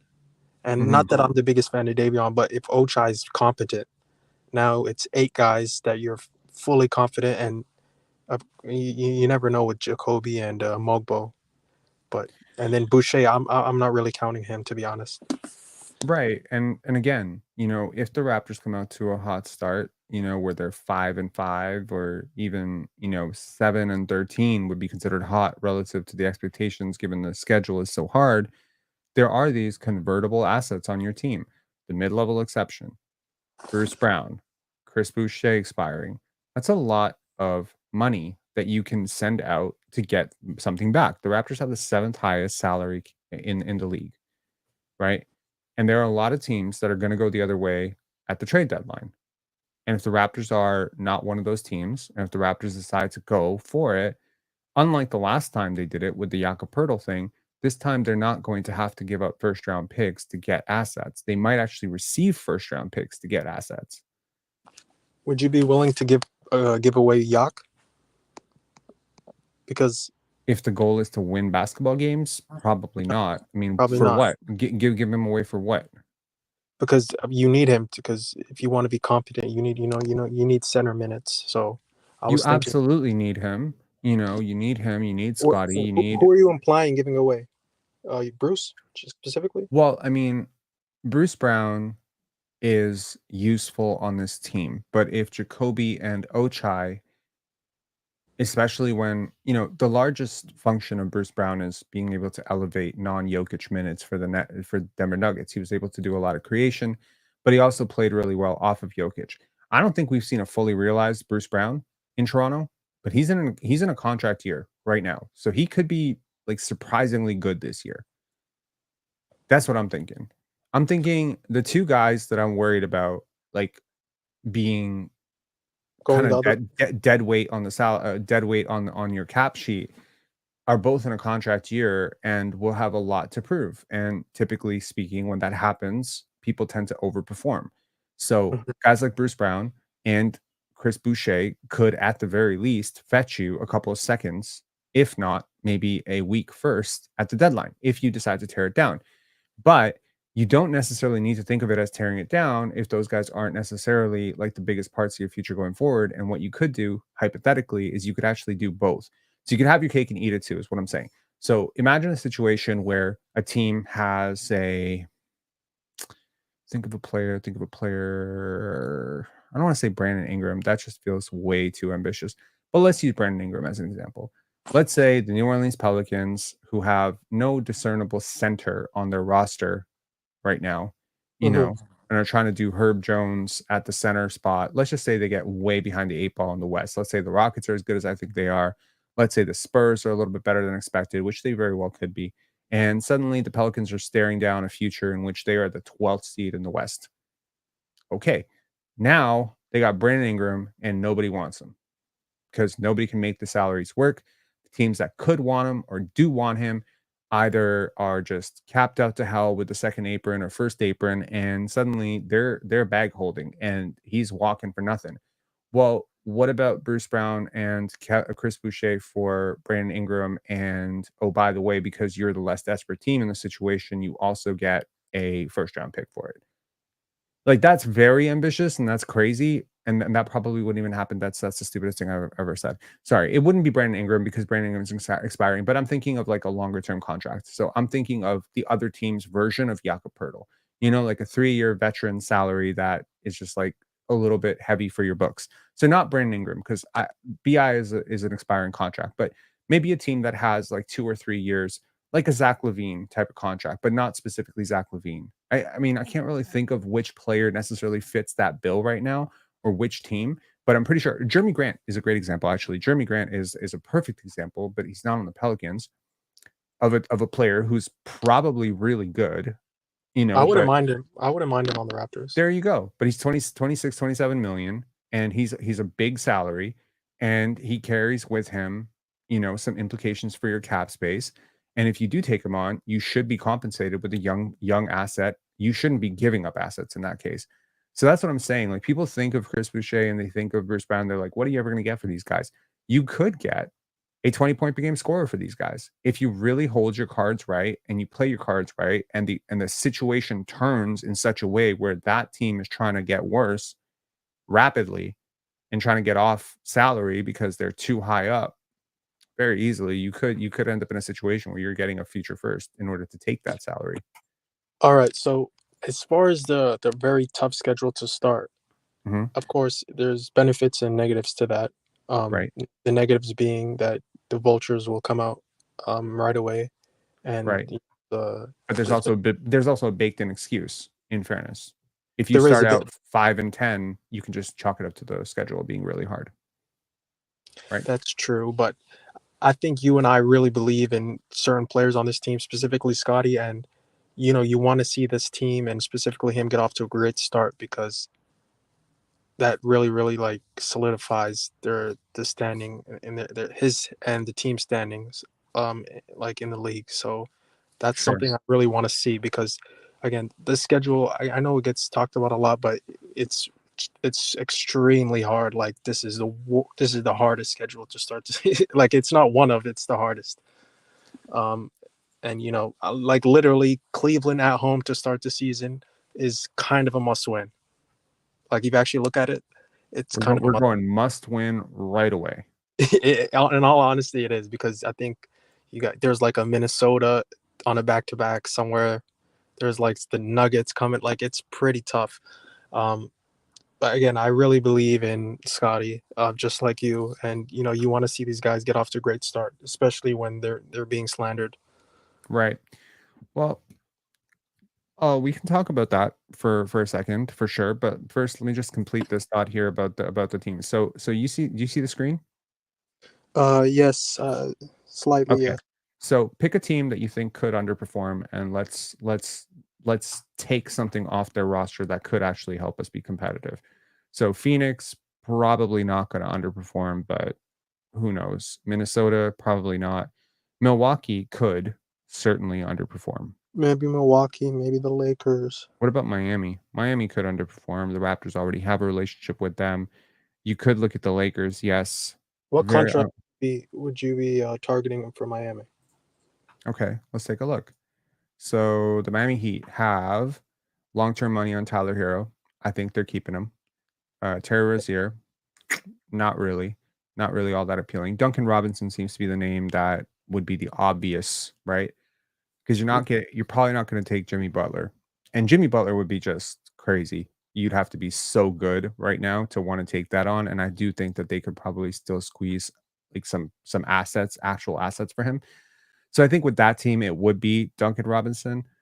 With Denver, it's probably not going to happen. Cleveland, probably not going to happen. New Orleans definitely could happen. Let's see. MPJ is a thought, but then again, with his brother, there's probably bad blood there. So MPJ, I feel like that's no, there shouldn't be bad blood at all. But yes, you're right. And Michael Porter Jr. would be a very interesting player to put next to Scotty Barnes, given how well he is fit next to him. But let's see here. CJ McCollum could be a player. DeJounte Murray moving 2 times very quickly would be a player. Herb Jones ain't happening. Trey Murphy is not happening because his contract extension is going to kick in. Jordan Hawkins. Okay, so for the Pelicans, it's going to be CJ McCollum. If somebody gets traded, it's going to be CJ. Would I be interested in CJ McCollum? Does he kind of fit what we need? I don't really think so. Yeah, So I'm I not all agree. that enamored with him. Dallas ain't happening. LA Clippers. So the Clippers, they've already shown some cost consciousness. Would they look to get off some long-term salary? Unfortunately, at this point, it's going to be Kawhi, right? It's going to be Kawhi or Norm at this point. And I had a thought about Kawhi earlier today after I saw the news. I was like, maybe. I don't know about that. But I mean, yeah, it would be one of these 3 bigger salaries: Kawhi, James Harden, or Norman Powell. Would I take on Kawhi for 3 years? I don't Yeah, think that's I not. I still think he retains the kind of value that he could. Could Chicago be a fire sale team? I think they would be looking to get rid of either Vucevic or Lonzo Ball. With Indiana, I don't see it happening. Golden State, could Golden State get rid of somebody? Okay. Now here comes, my yearly what about Andrew Wiggins and Draymond Green? You know, again, I just don't see Draymond Wiggins would getting be nice. Wiggins would be interesting, but again, depends on the type of player he's going to be. But yeah, like again, we're now getting out of the area of teams which are really worried about their money. So now it would just be worried about future flexibility. Memphis, Portland, and again, we talked about Portland. The Jeremy Grant money is crazy, right? Like we're talking $36 million in 27, 28. I don't know if the Raptors would even take that on or entertain it. Oh my I don't God, yeah, that's a it's a lot. So that's what I'm saying. Like if you did take Jeremy Grant on, you would have to have a real vision for who he is for you and assume that you're willing to eat the back end of that contract. I think the Raptors are positioned to take on a contract like that, but they would have to be significantly compensated to do so. And this is why you don't want to sign a player like this. Now, the Raptors won't be the only desperate team, but again, like in the group that the Raptors currently sit in, which is teams that nobody's counting on to do anything, they are the one team that I look at and I'm like, they could really surprise some people. They are one team, San Antonio is another team. Like those are the 2 teams where I'm like, man, these teams, if their stars pop the way Scotty and Wemby could, I think these teams could be better. Anyways, so that's sort of my view on that. To speak specifically on what you were talking about, please remind me. You specifically wanted to talk about what? the comments made on the Raptors by that podcast that I won't name. Mhm. I just don't understand the logic.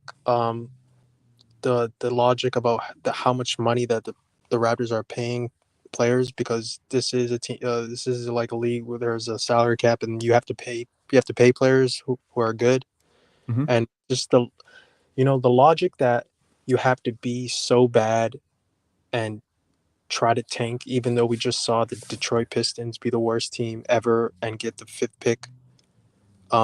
Like I just don't understand that logic. Like what Masai's trying to do right now is try to be reasonably competitive, Mhm. yet still bad, where you can, if things click, go up, and if things hit the fan, now a year later you have a young prospect in a really good draft, and now you can really shoot up. So like you're playing both sides, and I don't really understand how people can't understand that. But like just the way that they were talking about the contracts on the team, as if like everyone they were naming were good players. Like I don't really understand. Yak's a good player. Some people may consider him underrated across the league, and certainly when I've talked to people about him, they seem to underrate him a lot, defensively and offensively. He has holes, just like Emanuel Quickley has holes, just like Scotty has holes, RJ has holes. All these players have holes. The difference is, I think that they are getting better at a pace that is probably going to outpace a lot of bad teams. You know, like again, what creates growth? Positive culture, an environment. We just saw the report about Darius Garland saying he's lost his love for basketball. And that's heartbreaking because I watched Darius Garland in high school and I remember envisioning what a terror he would be in the NBA. And I'm reminded that I've gone through this emotional cycle with hundreds of prospects where you watch him for the first time. I'm going through it right now with AJ DeBonsa, man. I can't wait to see this kid in the NBA. But who knows? Who knows? I'm so sure about AJ DeBonso, but who the hell knows? Because that personal motivation is very important. And that team culture element that the Raptors are building up, it's making players better versions of themselves, and again, we talk about these players like they're just something bothers me about the way we talk about NBA players because it's like we talk about them like they're absolutes and they're so not. They're not like rigid, like they're not objects, like there's good days and bad days, there's good seasons, bad seasons, there's health, there's a positive environment, a negative environment, there's the situational role, if so for instance, like an example that I like to bring up is Jason Tatum, right? People like to talk about Jason Tatum like he's like tiers below some of his contemporaries, right? Like Giannis and Embiid and whatever. And that's not really up for debate. I do think that he is a little bit worse than those guys. But when people try to knock him down like to 10th best player in the league, I'm just like, wait, hold on, what are we doing here? And people say, yeah, but look at what Luca does, and look at what Jason Tatum does, and look at the scoring average. And I'm just like, you think Jason Tatum couldn't average 30 points? You think he couldn't average 34 points? You think he couldn't average 36 points? He could average 40 points per game if he really wanted to do that. He can go out and average 40. So could Luca. So could Giannis. So could Embiid. Any of these guys can average 40. Jokic could average 40. Any one of them could average 40 if they so chose to do so. They don't. They choose not to do so because it's not conducive to winning. And there's a law of diminishing returns sometimes. And there are other mouths to feed. And, these people maybe are just so used to Fred VanVleet launching every single shot that he's ever seen in his life. They don't understand that there's a team dynamic here. And Jason Tatum taking 3-4 more shots means someone else takes 3 fewer shots, and maybe that's a delicate balance, that you have to sacrifice if you're going to be on a great team. And that's what I'm saying. Like, you talk about we talk about defenders like this is a good defender and a bad defender, but it's like context matters here. You put good defenders around this so-called bad defender, he could be a competent defender. It's the same thing with Scotty, right? You could say, well, Scotty's not a great scorer. Give him Jason Tatum's space and tell me how much easier it is for him to score, So I just think context matters, and I think the environment in which certain teams are judged is not it's not set in stone. Environments change, contexts change. Young players take unprecedented leaps. I've seen it. I remember Chris Bosh year 2 to year 3, I think. I was like, whoa, this is different. Like this dude feels way different. I don't know if it was year 1 to year 2 or year 2 to year 3, but there was a jump at some point where I was like, okay, it's never going to be the same again. He's arrived. It's the same thing with D Wade. It's the same thing with a lot of players. So if one of your young players takes that step, the entire context of the team changes as well. And unfortunately for the 3 podcasters that shall not be named, they probably have watched a collective 5 basketball games for the Toronto Raptors between them.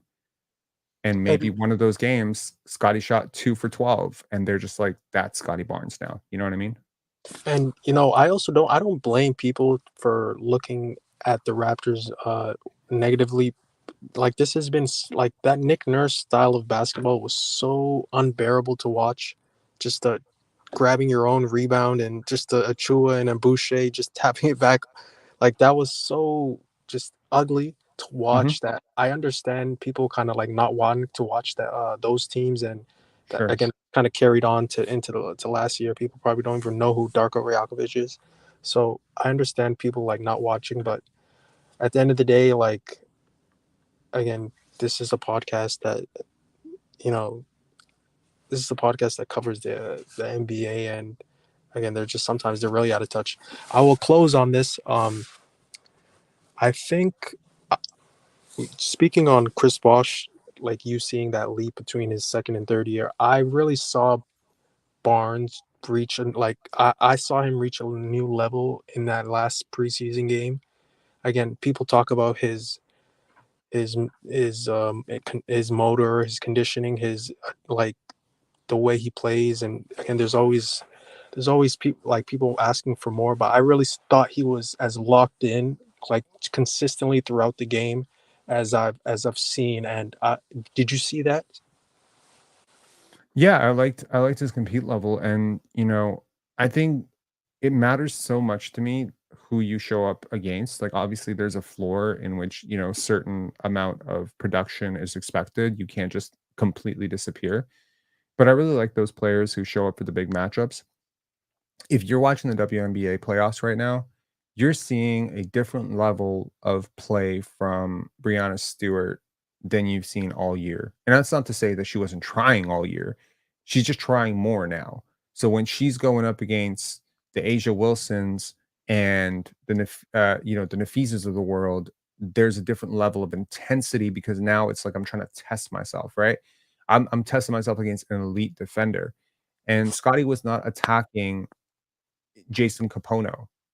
Not that Jason Capono plays in the league, but like he was not attacking a role player who's a non-defender. He was attacking possibly one of the greatest defenders in the NBA and one of the best players in the league in Jason Tatum. And it's the same thing he did with Giannis. It's the same thing he did with Kevin Durant. It's the same thing he does with LeBron every time. And I am refusing to believe that if you give this guy a 7-game playoff series, even if it is with a young roster, that he is not going to put up like historic numbers. And Because again, and those the are the problem, things that we know as fans. Like that's why right? like sometimes we have to like give, like when people get so mad about people saying certain things about their favorite team, like when you watch all 82 games, specific things like that. Right. Oh no, this player on our team, he always plays well against certain teams, and he shows up in fourth quarters. Like stuff about that, like players on your team. So again, go ahead. Right, but where I resent it is, if a guy does something like that in the fourth quarter to carry you for a 20-point fourth quarter, is that there's some segment of this media that is going to say, well, if he could have done that the whole game, he would have had 80 points. Yeah, But they really don't understand the game within the game. And the game within the game is that you're scoring, right? Like you have to have a game plan. And this is word up to any basketball hoop, any hoopers, young hoopers out there.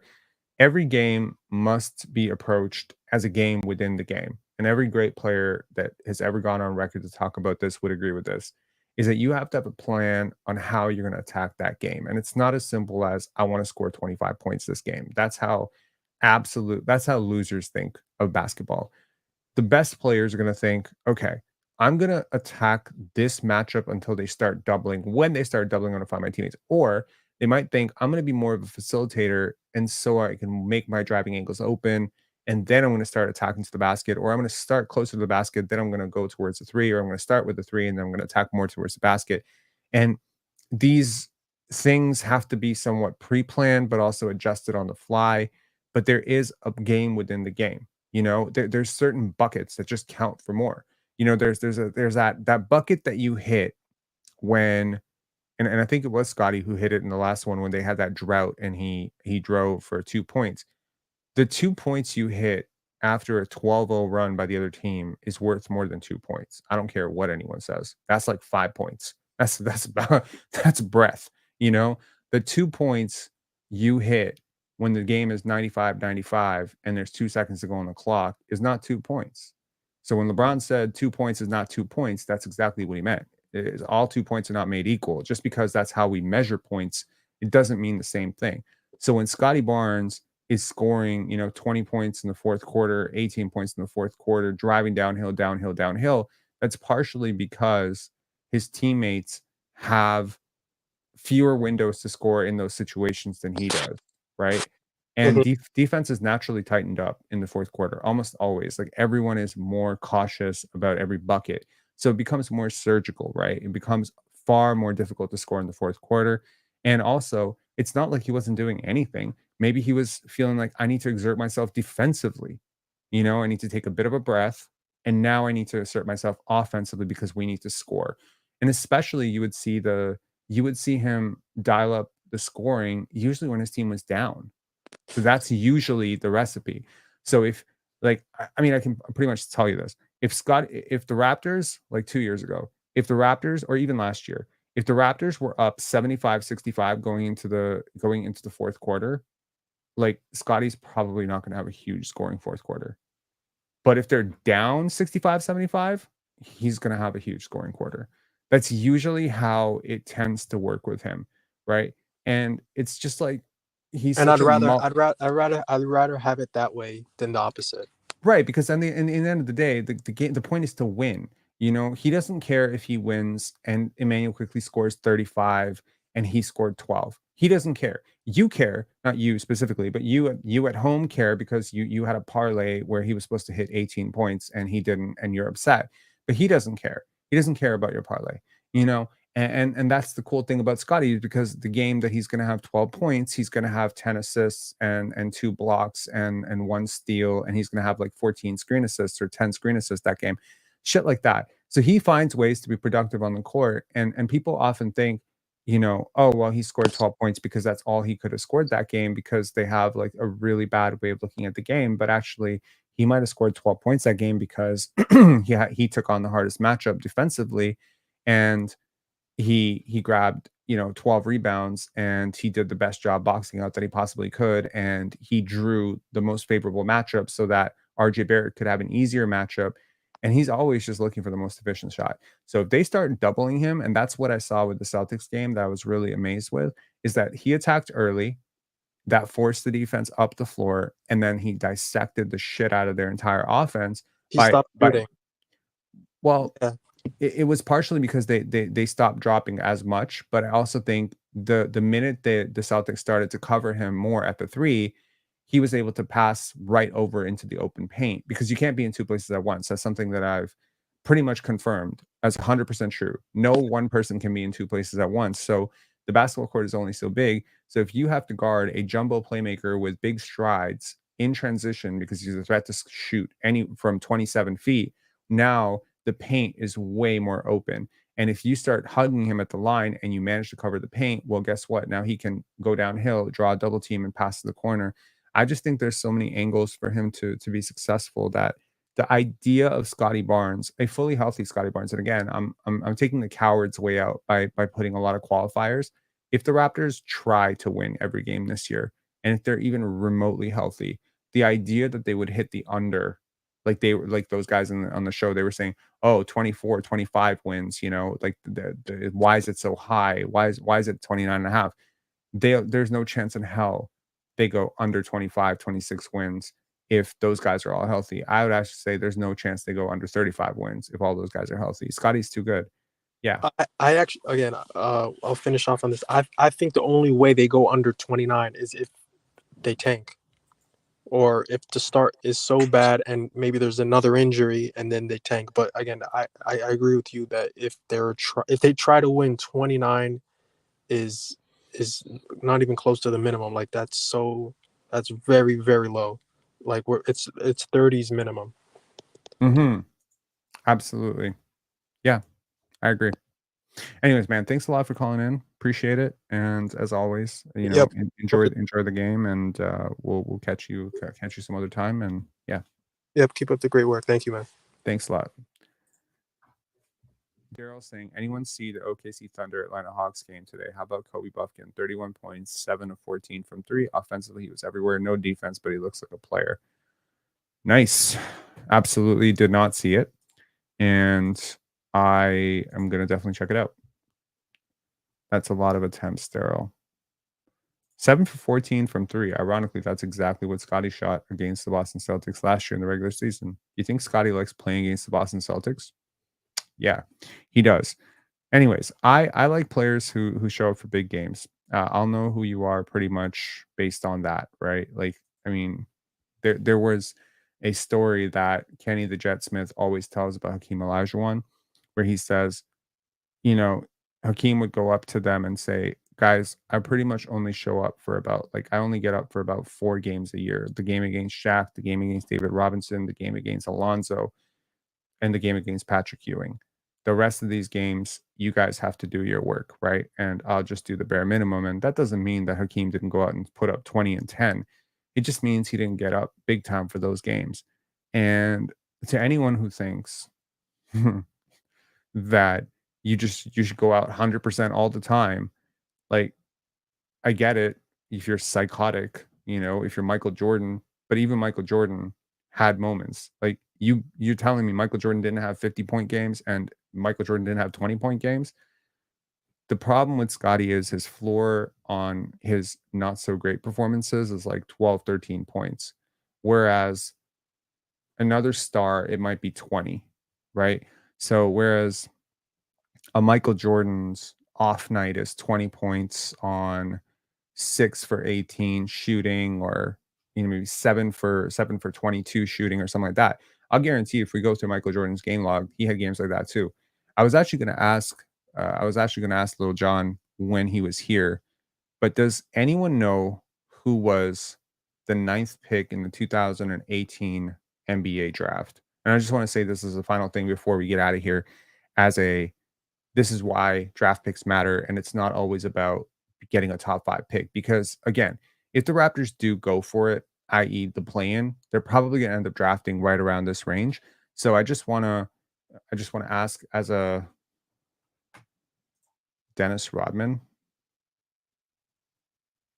Sorry, I said 2018, right? Jigsaw puzzle, Knox, exactly. So it was Kevin Knox. Do you know who is number 10, 11, and 12, and 14? As in, do you know who they passed up on to draft Kevin Knox? Nope. Colin Sexton was 8th. Shea was 11th. Yep. Shea Bridges. So let me show you the screen. They selected Kevin Knox, and the next 3 picks were Mikal Bridges, Shea Gilgeous-Alexander, and Miles Bridges. Then there was a Jerome Robinson, which is, welcome to LA Clippers.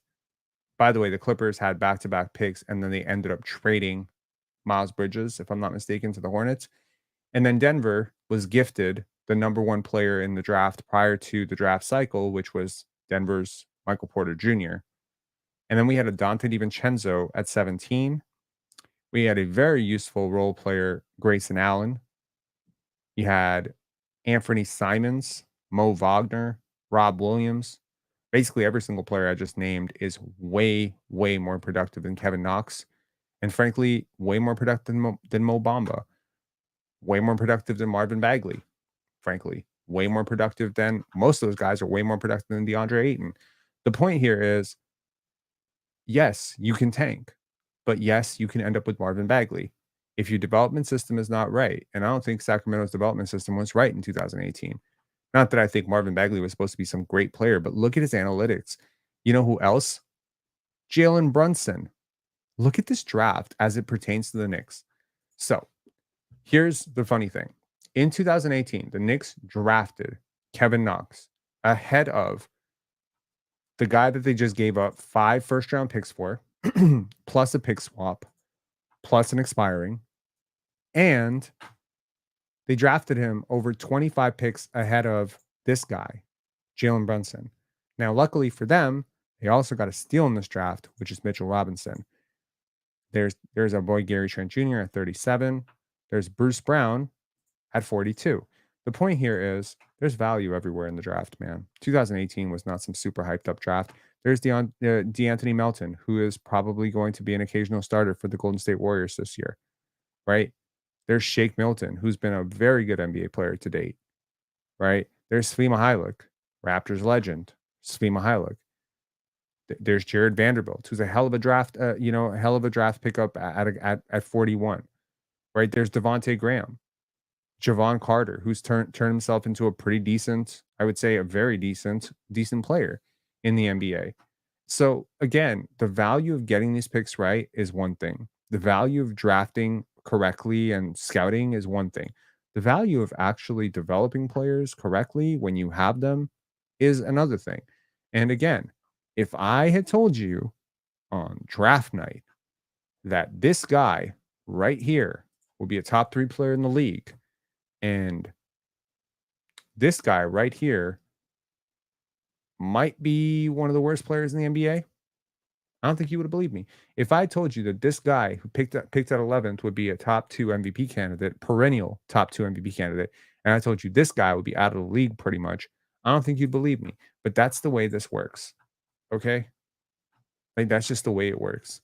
And, wherever the Raptors draft next year, I know people are going to get super hype about it, and we'll talk about the draft if the time comes. We'll talk about tanking when the time comes, if it comes.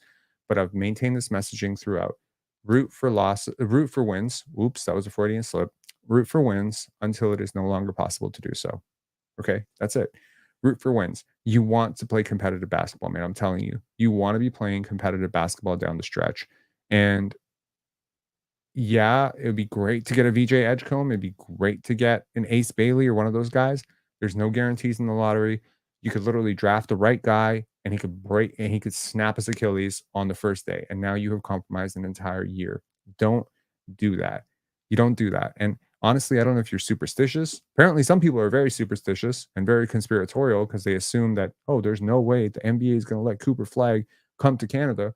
I disagree. Maine is pretty close to Canada, but I'll say this. If you're that conspiratorial and you're that superstitious, maybe you should subscribe to the old idea that tanking is actually really bad for karma.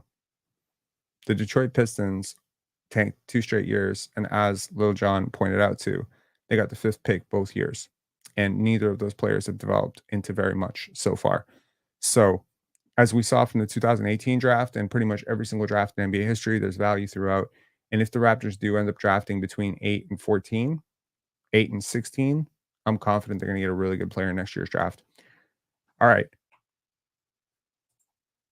Daryl saying Raptors Twitter already going crazy over Ace Bailey. They should be. Maybe we can do a couple of post games for Rutgers this year, given that they have a couple of really high. I like that a couple of 4 of the main players are actually on two different teams. So we have Cooper Flag and Kamal Malawak, I believe, who are on the same team, and then you have Dylan Harper and Ace Bailey who are on the same team. So it'd be really interesting to cover post games for those teams if the season goes south. Anyway, this has been hopefully not a very rage baity type of thing. Obviously, I don't agree with what Bill Simmons said, and I hope that he adjusts his tune when the Raptors smacked the Boston Celtics in the regular season by 10. But as Scotty Barnes, snarls at Jason Tatum and strips the ball from Jaylen Brown 14 times. But regardless of how these people feel and how the American media will feel, and I'm not judging this season by wins and losses, and I'm confirmed on that. I'm judging this season the same way Masai and Bobby and Darko are judging the season, which is there actual growth with these players? And you know what?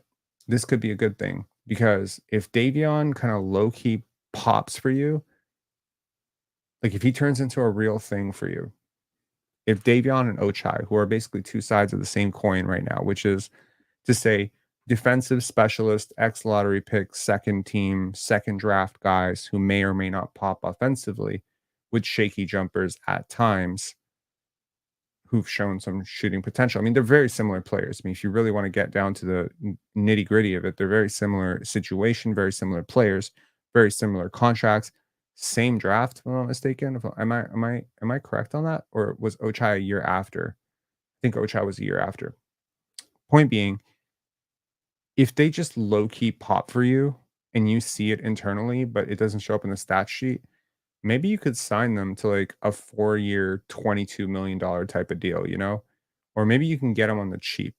But if you start like popping off, like you start winning 48 wins or something like that, these guys might become overpaid very quickly too, especially if they progress nicely.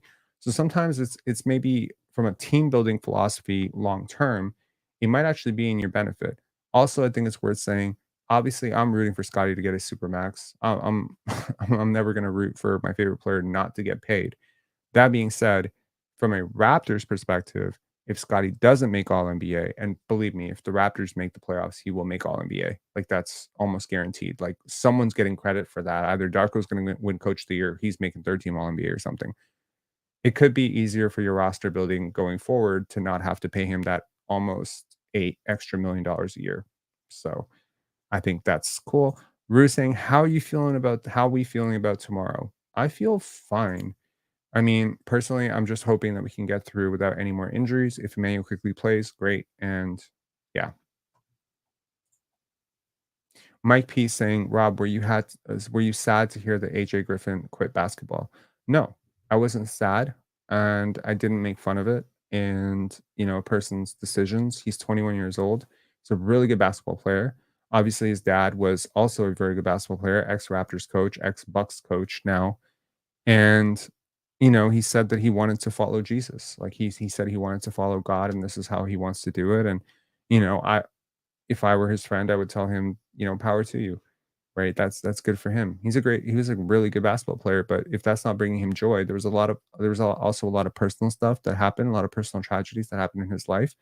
So I don't like this idea of anytime someone gives up something that we presume is very valuable, i.e., a job in the NBA or a career in the NBA, we start maligning that person, calling them crazy.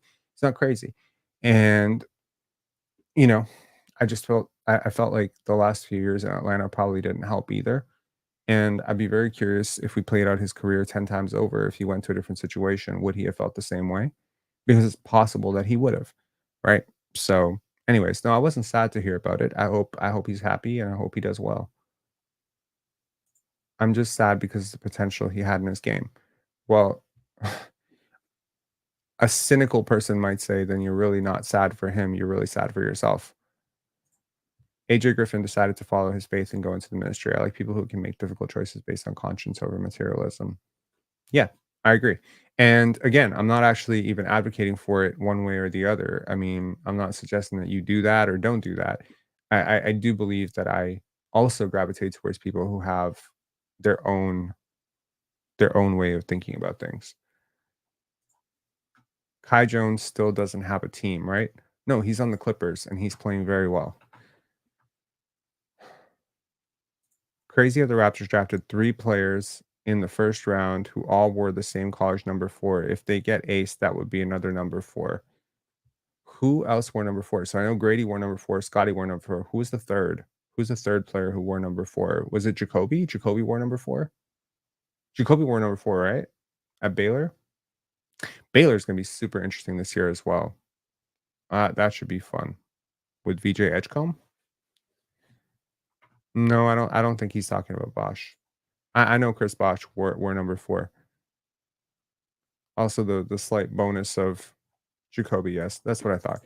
Okay, yeah, that's true. Back to back to back. So yes, maybe the Raptors have a superstitious feeling or about number 4s. Been noticing a lot of 4s lately. Daryl says, puzzling how Koloko still isn't medically cleared by the NBA, even though he's been cleared by his own physicians and the Lakers physicians. Yeah, I'm really rooting for Christian to get back on the court, and I hope he has a great career. Never complaining about Sun Life logo again. Karen saying, Rob, why are you wearing a hat? I don't know, actually. I don't know. It's a good question. I didn't just go bald, like, I mean, I'm just, I don't know. It's just sometimes I feel like wearing a hat and sometimes I don't feel like wearing a hat. Anyways, Mike P saying thanks for another great live. Thank you guys all for tuning in. Really appreciate everybody who chimed in, and I'll see you all after. And by the way, we are super duper close to 11,400 subscribers. So if you are one of the, I don't know, thousands of people who watch these shows, but you haven't subscribed, please subscribe. It would really help us out a lot. And Gregory saying, did you catch Vince Carter's Hall of Fame speech? Yes, I did. I caught it and I loved it. And it's from the heart, as it always is with Vince. And I'm very happy for him. And I'm really looking forward to November 2nd. That's going to be a really, really big day. I can't wait. All right. Talk to you guys later. Bye.